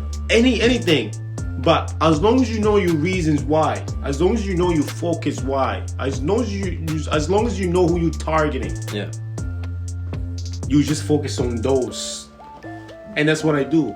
But like I wanted to kind of like go into the like. You say you wasn't in the right space. Sometimes we get stuck. Yeah. So in that case, you did target me because like when I watched a video, I remember I was working out from home, and I even made a video about that where I felt like I was stuck in a loop. Yes. Stuck in a loop because like, yes, working from home it's great for a lot of people, but a lot of people like me, like having a routine where we go about our day, like we start our day, we go outside and like we do something, and like you feel like you're getting the energy and like you're feeding off people and like all these things. So I was working from home, and like every day felt like the exact same day. Like I would wake up and like go. You just feel like you're not I'm not. Yeah, exactly. Even when you're doing stuff, but you just feel like So I was in that mindset where I wake up, I work, finish work.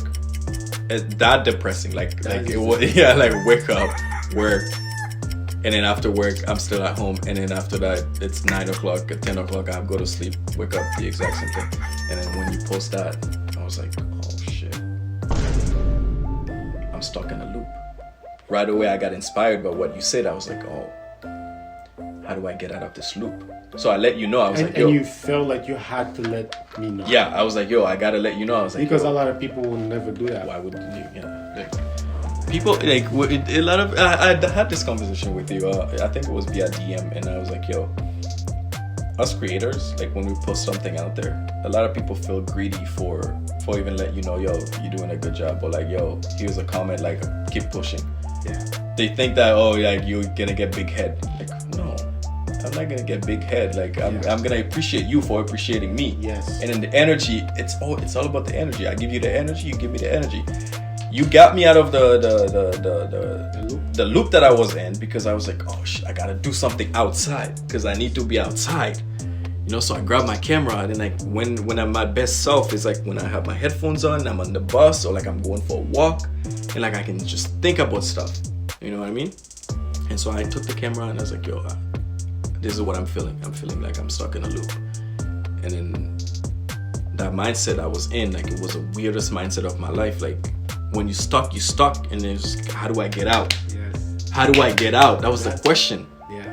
And so I figured it out. I was like, okay, the job that I'm doing, I don't like it. Working from home is not for me. Wow. You know what I mean? Like, it's great. You wake up, you still in your PJs, like, you know, like, Yeah, you it's have, like not even feel like work. it doesn't feel like Even work. if you're getting paid, but still. Yeah, it doesn't feel like work. Like the thing that I'm doing, it's not fulfilling. Even trying to like escape with editing, it wasn't working because I was still in the same spot that I was in doing the work that I don't care about, and trying to do the editing to escape. I'm still in the same area, the same zone, the same house. Like I'm in the same house. I need something different. I need a different scenery. So I was like, yo, I called my boss. I was like, yo, listen, I'm quitting. Yeah, I was like, yo, I'm leaving. You didn't even have any I plans? didn't have any plans. I was like, yo, I'm leaving. This is not for me. Yeah, this is not for me. I know it's hard to do that. Yeah, it's hard to do that. Be afraid to make that big decision. It's a big leap. It's hard to do that. Did but you have like you're good? yeah, I'm good. Financially, Yeah, of course. financial. Yeah, like for me, like that's why I stress. Okay, Like what kind of advice would you give to somebody that's going through that same thing? stuck in a loop. Don't quit your job right away. So Make sure find out. Look for another job before you quit your main job. yes, of course. You Because always for you could have. You could do that for yourself. But, Yeah, you always. But with somebody else. You always need to find a job before you take that type of leap of faith, because that's the life we live. That's the Canada life. Yeah, that's right? the Canada You always life. have to do that. Yeah. But I will tell you why I was able to do this. Okay, and this is something I'm gonna talk about in my podcast, where like being financially literate is a big thing. It is, Bro, when you understand finance, when you understand that the money is like a tool, and what you do with it is like, it's like you use it. You don't let money use you. You use money. Okay? So if we go back, Yeah. after college, Right. I got an email from OSAP. Okay. They're like, yo, you owe us $15,000. I was like, damn. I was like, okay. That's a shock. And my parents were like, yo. No, but you knew you owed the Yeah, money. I knew that, but like Yeah. I thought like it was gonna It's be less. less than that. The homies were like, yo, you owe us 15,000. I was like, oh shit. And I told my parents, I was like, yo, listen, I owe the government $15,000. And they're like, oh no, you can pay it slowly, like, you know, Yeah, give them yeah. $50 every month. I was like, black, no. black parents. Yeah, I was like, no, I'm not doing that. I was like, I'm gonna go all in. So you know what I did? I started working. I work full time. I'm working Uber. I'm working with the city. I'm doing like the kids sports, the kids activity, and with the city, I'm doing 3 jobs. And I write down. That's why I always stress like writing down things. Like when you write down things, it makes sense. For me, it makes sense. Like I see it. It's physical. I'm like, okay, I can touch it. It's like I can go down the list. Okay. So I make a plan. The plan is, first and foremost, you save $5,000. I know it's hard, but like within 6 months, if you put some money aside, you can do it. But like if you cannot do it at the $5,000, just try to reach $3,000. Yeah. Why the $3,000? It's because I call it the $3,000 of emergency account. The emergency is like what? You can cover 3 months of expenses just in case you don't have a job. That's huge. That's the big information. You know, Yeah. you can cover 3 months of expenses. Like say your car break down, you can take money from that $3,000. You can pay. That means you're not living paycheck to paycheck anymore. And my brother, with that $3,000, I was like, I have my cushion right there. I'm gonna work my ass off. So I work every paycheck that I get from my full-time job. I just literally look at it. Here also, take this. The whole paycheck. Here also, take this. Every month. Here also, take this. And the money that I'm getting from Uber, I put it aside, pay my little bills, and I still have my $3,000 aside for emergency. I take my Uber money, pay my little bills, my gas, my electricity, like, you know what I mean? Like, bills I cover for that. Like, the big paycheck that I get from my full-time job, paying it, bro. Paying it. You have paying it. Paying it. 3 streams of income coming in. 3 streams of income. So I had no time, no life. for someone that has only 1 stream, For so someone you have that- to break down this paycheck. Yeah, you have to break down the paycheck. And that's what I do. So I have emergency saving. Yeah. I have my pay first account where I pay myself first. Yeah. And then I have a joint account with my wife. Yeah. Smart. You know what I mean? So the joint account, that's where we pay the bills. Yeah. So when I get paid, it's literally everything's automatic. I nickname all my accounts too. And I have my business account. Yeah. Sleepless Remo, Yeah. just for Sleepless Remo business account. Yeah. So what I do when I get paid, it's automatic. Everything breaks down. There's always every account has the amount it's gonna go to. Yeah. Yeah. You know what I mean? But of course, we have a goal, like you said. Yeah. If your goal is 3,000, if your goal is 5,000 for your emergency saving, right? That goal. If you can do 10% for your pay first, paying you first is like literally taking an amount that's just gonna be for you. Yeah. You gotta pay yourself first because you're the one working, right? Yeah. So right now, I want to get to a certain goal, a certain percentage for my pay first account. Yeah. You know what I mean? Yeah. But like it could, depending on how much you can put on your pay first account, put on your emergency saving to get to the goal. You gotta have goal. You gotta write it down. That's the key. What you said. When you write down physically, it's more real. Yeah, when you just say in your mind, it's not gonna be real. When you write down and you keep seeing it, it's gonna be here in your mind. Yeah. It's like goals. Your goals, you gotta write it down. Yeah. And I write down all my goals. Anything that I want to accomplish, I write it down. Yeah. Because 2 years go by, you go back to the goals that you set in the previous years. Yeah. Be like, oh wow, I can't believe I actually accomplished this goal. Yeah. Check mark. Yeah. I can't believe I accomplished this goal. Check mark. And it's satisfying. It is satisfying. very satisfying. Guess what? You want to write it down. Yeah. So all I got to do is write it down? Yeah. Yes, because you put it out there. You focus, you put it in the universe, and Yeah. your body moves you towards that. Yeah. You know what I mean? And the other thing I wanted to say, financial literacy, one thing that it changed the whole thing, because I was working like 3 jobs just like you. Yeah. I was working my ass off, you know what I mean?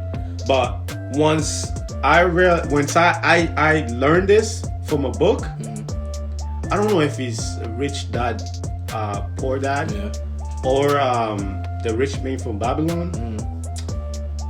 I don't know. Think and Grow Rich. I think Think and Grow Rich. Yeah. When I learned, it's not how much money you make, it's how much money you keep. Yeah. Bro, it changed the whole. Changed my whole view on money. Yeah. You know what I mean? Yeah. That's when I was like, yo, I don't have to work 3 jobs because I'm thinking that I just have to keep working and bring. And the way we break down this account, emergency saving, that's really it's all about. Yeah. All this money that you're getting is really how much You get goes to keep. goes out Yeah. and how much you keep. A simple formula is just like spend less than you make. Yeah. Yeah. Spend Spend less less than you make. Yeah. That's what it is. How much you? It's not how much money you make. Yeah. I could make $20 an hour right now, and I have no debts. Right? I can have $20 an hour and have no debts, and still be broke. Yeah. Because I'm not keeping it. Yeah. Or it's not going in the right places where it needs to go to. Yeah, some people are making $100,000 and they're still broke and they're still living paycheck to paycheck because obviously like they spend their own money. Yeah. That one paycheck, they just spent it. I like how you did that. Like I get my paycheck. Also, Here, Yes. It was painful. It was so painful, man. It was painful, man. Like, literally, like, I looked at the money. I was like, yo, I could be doing so much with you. You know what I'm saying? I could be doing so much with you. And but you nah. finished paying what's up? I finished pay. I paid it. I paid it within a year and a half. Yo, that's a big accomplishment. Guy, when I tell That's you, a whole different focus, man. bro, when I tell you, like a rock was on my shoulder and I lifted, Yeah. I put it down. It's one of the best feeling in the world. When you realize you're like, oh shit, I'm debt free. That's huge, bro. I don't have to pay It's WhatsApp not anymore. easy, bro. It's not easy. And then like one, Living debt free. what do you think I'm so like? I'm trying to get to that, bro. I know. It's one of the hardest thing like to do, but once you do it, it's the most freeing thing I've ever experienced in my life. And I know for sure I would get into debts in terms of like buying a house in the future. Yeah, That's normal. that's normal because Yeah. you know. Yeah, it's an You asset. have a Yeah. strategy. Yeah, So exactly. it should be easy for you as long as you know. Like, don't let money use you. Use money. Yeah. Use it. But also you have to look at yourself as a business. A lot of time people think, oh, just because I'm working and I'm working and I get the paycheck, I get to spend it. No, yourself is a business.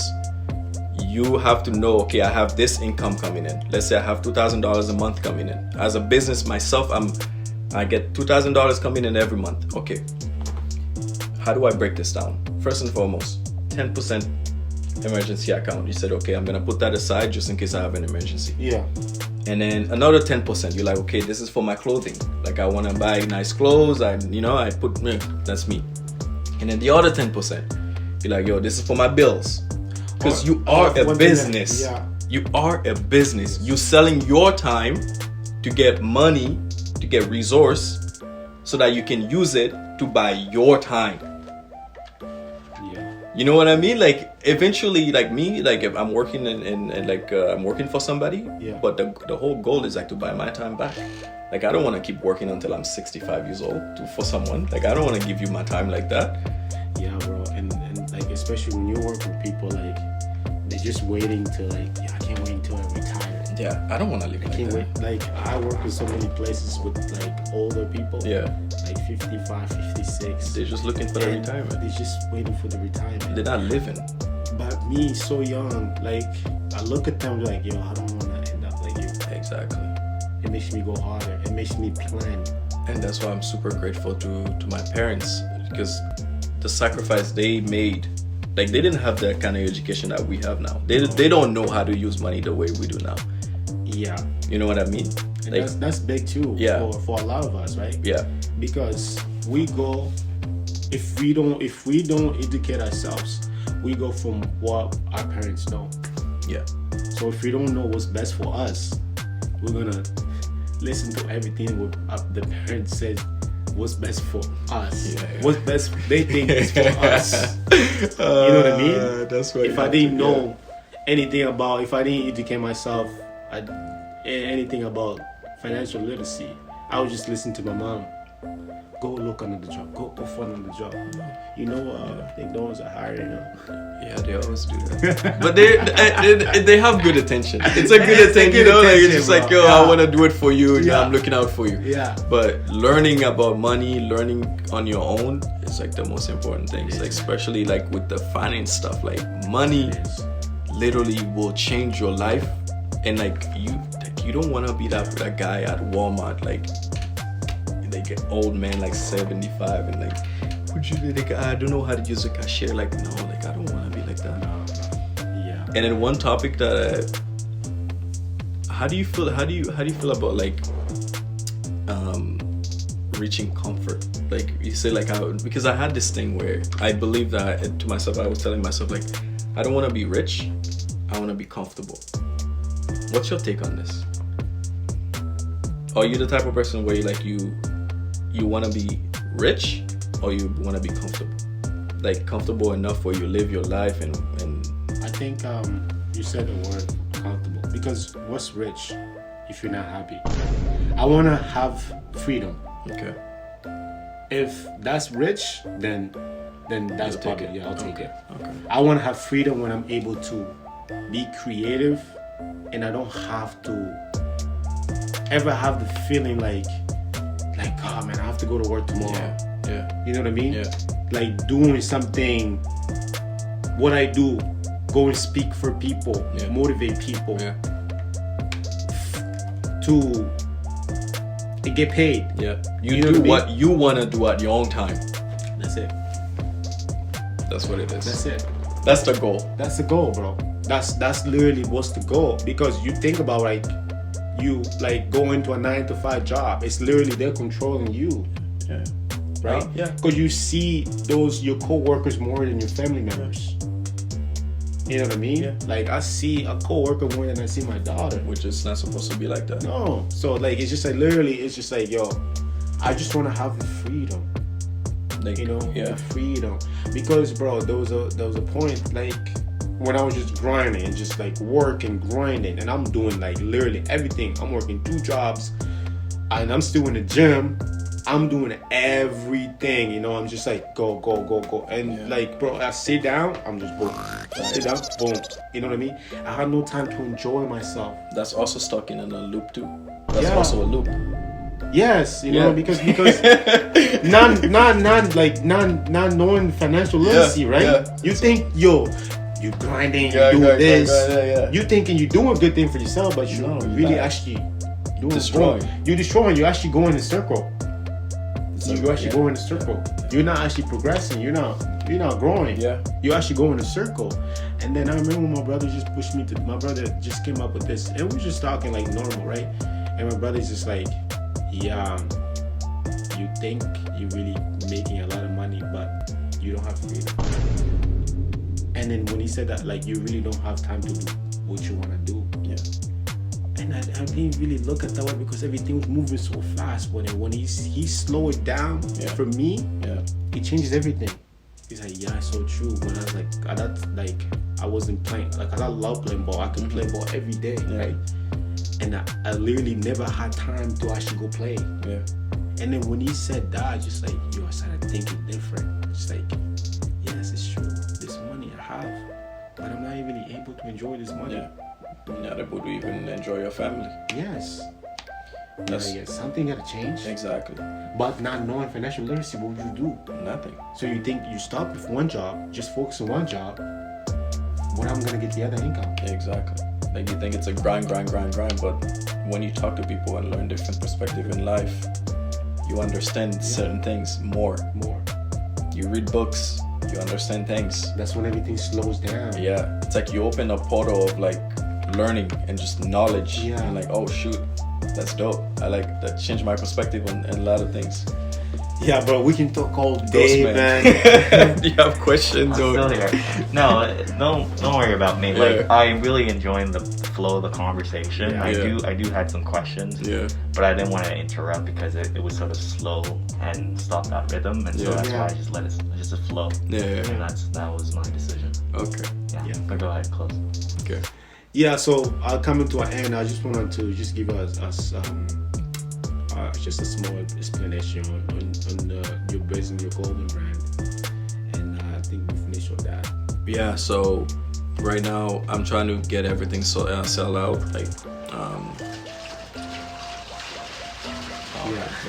So we keeping that part? Yeah. Okay. So I'm trying to get it. Yeah. I'm trying to get everything. He already had a picture in his mind. Yeah. So we keeping that part in the Yeah, I already know. I'm like, yo, the song's gonna play in the background. I just know that. Yeah. So. Oh, you already had a song to cover that. Yeah. Not only that, but I already know this sound's gonna pop up whenever you replay the video. It's gonna automatically it's gonna get someone's attention. What was that? Yeah. It happens every episode. Yeah. So covered. You can cover that. But so my finish is like I'm trying to have everything sold out by the end of August. Yeah. That's like one of my plans. But if it doesn't happen, that's fine too. I understand that's like part of the business. Right. Sometimes you go up, sometimes you go down. But I'm gonna be working on the next lunch. Okay. That's great. But like, can you just give us a little brief explanation? It's just a quick, make it short. Okay. How everything started. Because I remember when we met and you were telling me everything that you wanted to do, and then you took a little break and you came back strong. Right? Yeah. But so tell me how everything started. Yeah. Oh shoot. Okay. Just quick. Yeah. Just so simple. I graduated college. I'm in the process of like What did you think you were going, by the way? business management and entrepreneurship. I take the same program, bro. Yeah, no way. Yes. Okay, dope. Garbage. Straight doo-doo. Yeah. But so with I finished college and I was like, yo, I wanna own a business. I wanna own something. That was the plan. I was just like, I wanna do something. I have a degree. Yeah. Why can't I just make a business? Because it's a business management degree. Yes. So then I was like, I was brainstorming with my girlfriend at the time, and I was like, yo, I want to start a t-shirt company. Yeah. But I had no idea what to bring. It's good at the time when you wanted to start. It was now like now. Yeah.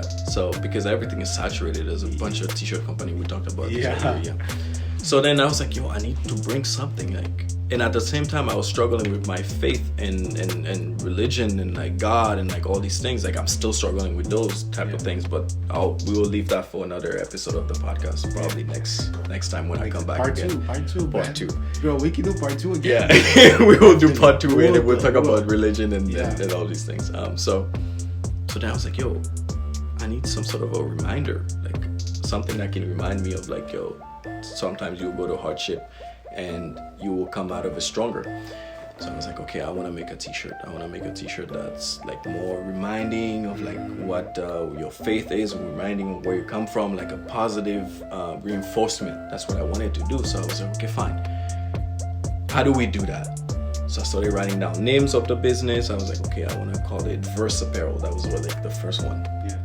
And then me and my girlfriend at the time, we struggle with names, with it. And I was like, I want to call it Faithful Apparel because I like it like that. It's just Faithful Apparel. You're trying to be faithful. Yeah. And then I was like, okay, cool. So I reached out to Shopify.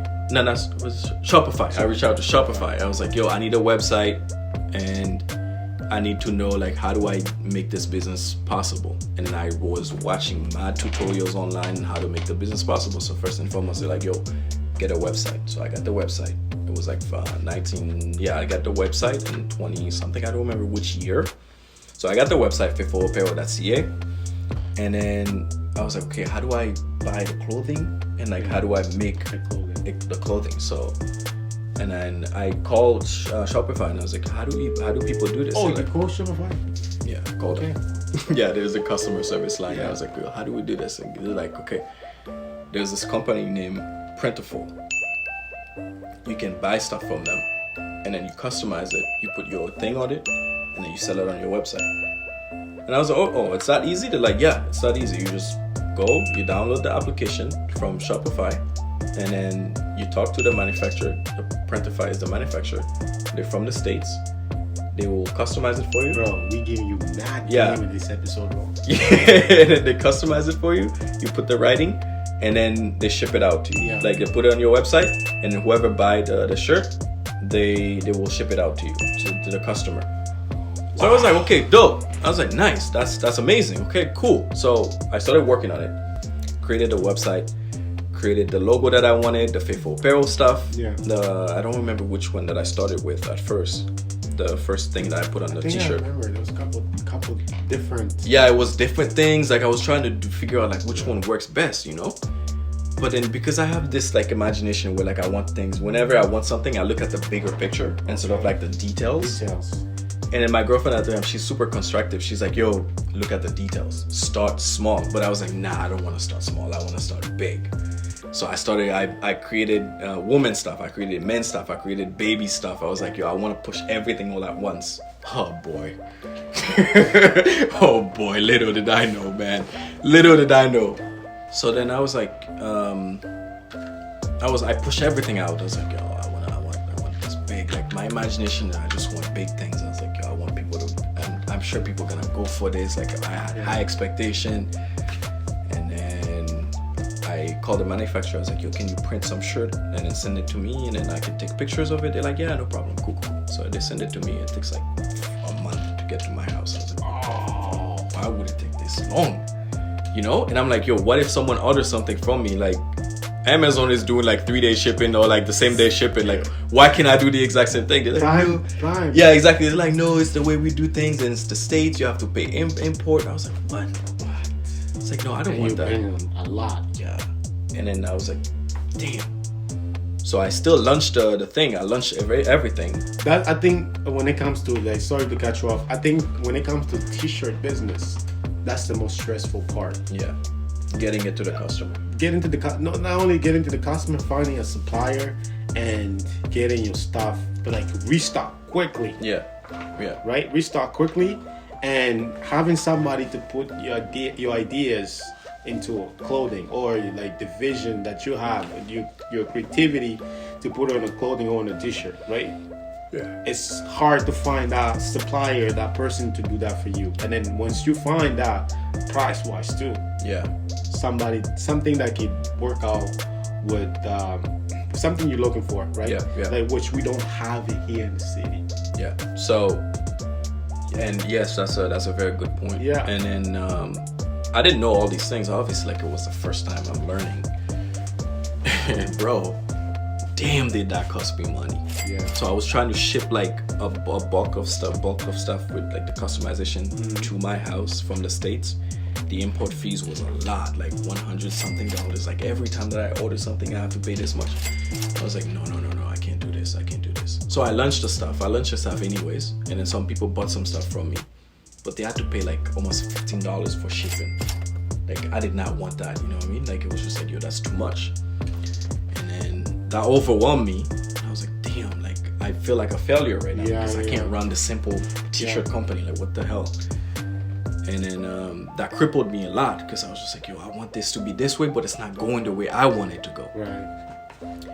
So I stopped. I was like, okay, I stopped. That's when you took the break? Yeah, that's when I took the break. That's when I talked to you and I was like, yo, I stopped. And then I stopped for like a good amount of months when I stopped. You doing the videos? I was doing videos, I was paying off my student loan. I was like, okay. Which is good. Yeah. You took your mind off that and you focus on something else. And then that's where the breakthrough come through. The breakthrough came through. That's you were thinking when you took the break from the brand, right? Mm-hmm. That's when you started having visions of creating a production company. Yeah. And then you started seeing like people with dope brands coming out crazy. Yeah. Or even you could say even when you saw me launch the brand too. Yeah. And I got inspired. Inspired. Yeah. And then we had the conversation. Be like, you were thinking about just stopping. I was like, you have a dope brand. You should continue to do that. Yeah. And then you still took didn't go right away. Yeah. But like out of nowhere, out of the sudden, I see you come like new gear. Yeah, I came back with a punch. Hard. I came back with a punch. Started actually doing videos for your merch. Yeah, I came back with a punch. Which it's fun because you're doing something that you love to do and actually put it into your business and great content with that. And low-key, like, I feel like me and you, I don't know, because like because a lot of time when you see online relationship or like the social media thing, you don't think of it as like something that's like a real thing. You just look at it as like, oh, Sleepless Grandma just posting some videos, and I look at it, I like it, I commented, I was like, okay, dope. But a lot of time when I'm done watching the video, then it processed in my head, I was like, oh shit, Sleepless Grandma just inspired me to do something. And I was like, oh, okay, so he put out his thing, he called me out, he's like, yo, come through, we're gonna do a photo shoot. I was like, okay, dope. Yeah. He brought out this huge bag of like merch, full of merch. I was like, how do you do that? It's like, I was gonna ask more questions. Because like, in the beginning, that's where you struggle, right? Right? I didn't know that part. I was like, yo, how did you do that? You're like, I don't think you gave me the information, but I was like, yo, I'm gonna find it on my own. Yeah. And then no, you didn't ask me where. Yeah, I don't think I did. Yeah, I don't think I did because I would have give you the information. Yeah, and then I was like, okay, there has to be a way. Yeah. So I went on Google again. I was like, okay, let me do some research. So then I find out, I'm like, okay, let's say I cannot get the proper supplier. Yeah. What if I cut the middleman? Like, what if I cut everything and I just make the supplier at my house? Yeah, because you actually had two middlemen. Yeah, I had two middlemen. So what if I cut both of them and I just get just me, the products, the people? No, you and the supplier. Supplying. Me, supplier, clothing, and then everything's just you. Me and then people. Yeah. Okay? So I was like, okay, can we do this? So I grabbed my pen, grabbed my notepad. It's like, how do we do this? That's always a question. How do we do this? So I kind of questioned. I was like, okay, That's huge. So I did some research. I'm like, yo, I found a machine, a printing machine. Like you have a program on the computer.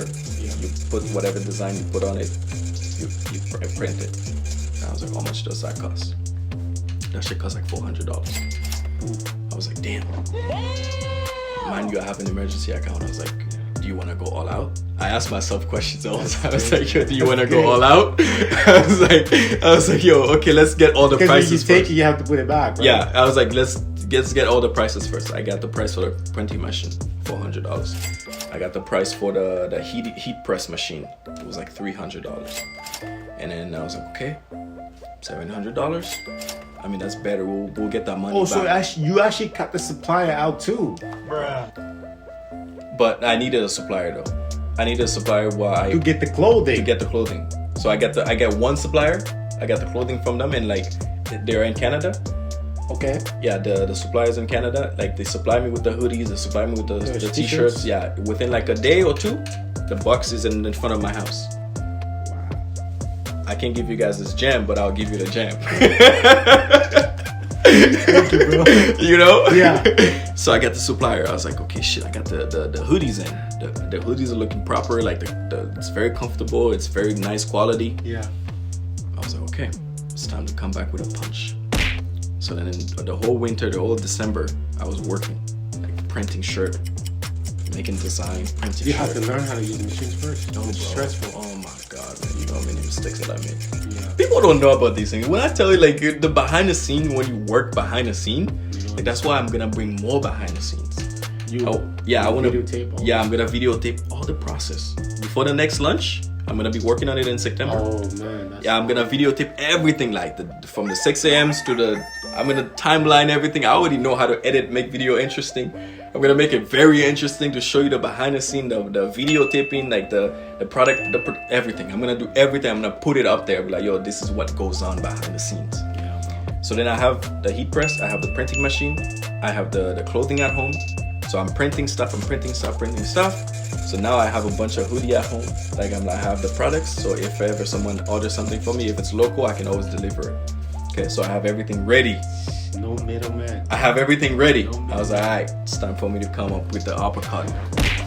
Creating your own website. No more Shopify. Yeah, I still have Shopify because it's a very good platform where like, especially with payments and stuff. Yeah.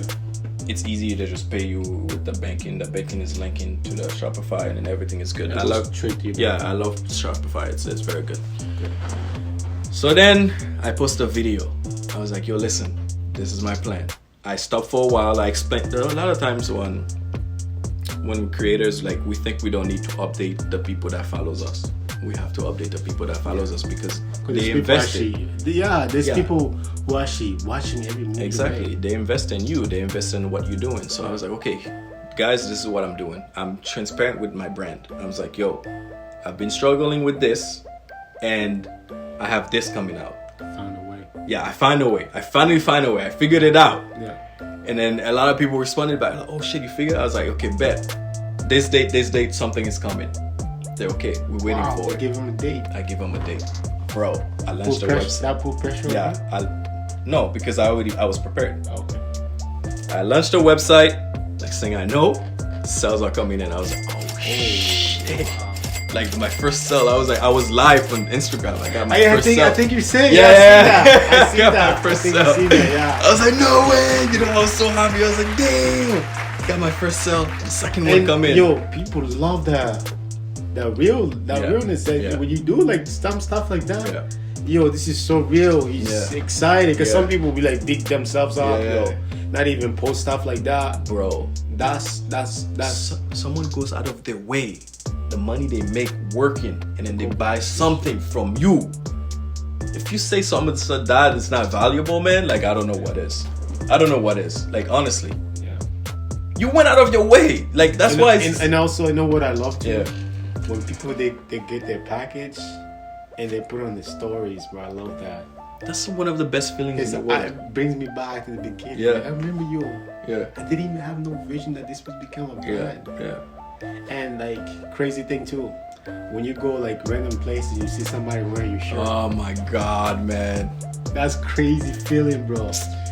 It's just a thought you created. Yeah, in my head. Yes. Put it out there, and now you're wearing it. Crazy, bro. Like, yo, you don't want to create the brand. I was like, yeah, I know I created the brand. But this fall, it's about to be crazy. Stay tuned. It's about to be crazy. Here, Ghostman, stay it's tuned. about to be crazy. Stay Like, tuned. But like, yo, man, we could go all day, man. But we Yeah. gotta end it here. But we like to end it with this quote, bro. I wanted to get your thoughts on this. The secret of your future is hidden on your daily routine. yeah, I agree with that. Yeah. what's your And I thoughts on also, yeah, I agree with that. And I also believe in imagination a lot. Just imagine, daydream. that? Yeah. Daydream. Like, I don't know, we can talk all day, but like, Yeah. listen. I know, bro. Yeah, I know. One thing I was gonna mention before I leave is like, a lot of people hate washing dishes. Yeah. I love washing dishes. I'll tell you why. Oh wow. Because when I'm washing dishes, I drift. I dived into the life that I want in my future. Wow. Like, I'm literally imagining. I'm just like, I'm there. I'm literally in my life in the future. But I'm washing dishes, but like, I'm daydreaming. That's what daydreaming is. That's crazy. Yeah, it's like you're picturing stuff, you're imagining stuff, you're transforming stuff, you're manifesting stuff. In literally your future life, you can tap into it.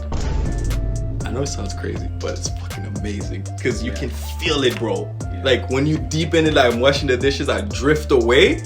That's very unique. That's crazy. Bro. But like one thing that I wanted to get from you, right? Mm-hmm. Like you said, you believe it, right? The secret of your future is hidden on your daily routine. Yeah.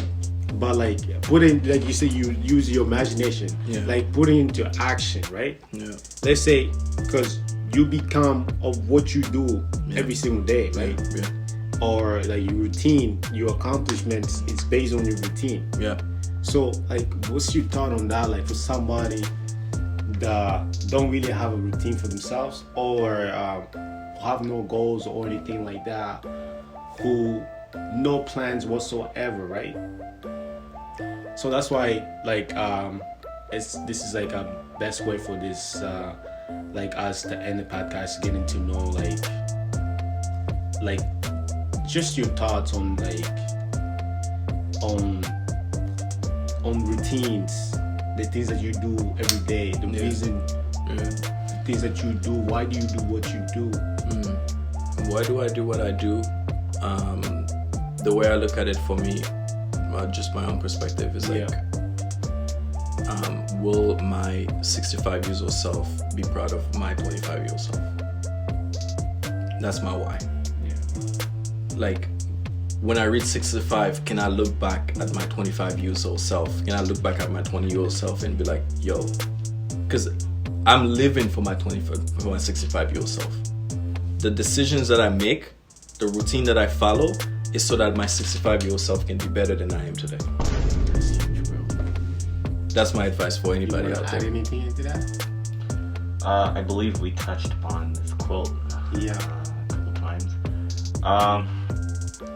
My thoughts on it is quite simple. Not to add anything new, but it's basically, in order for you to light a future, in order for you to develop something that's valuable, in order for you to develop something that's monetizable, you gotta set in the right habits. Yes. And if you're like lost and don't know where you're heading towards your future, just look into your habits and that will tell you exactly where you're headed towards. You just go in circle. Yeah. You have no direction. You have no map. Yeah. You have no goals. Like we said it earlier, you write down your goals. Yeah. So you know where you're heading. Yeah. You write down the goal, how much money you're actually saving. Yeah. You know, like it's all about planning. Yeah. Because you get lost with no map. You know what I mean? Like you coming here, right? If you had no GPS, that's how you would find a place. Yeah, that's a good analogy. How you would find a place? You might not have found it. You don't know the map. You know, you say you know the location, right? You know there's $1 million up there, but where is the goal to get there? Yeah. because you gotta set small goals and after small goals Yeah. for you to get to the top. It's like taking the stairs, right?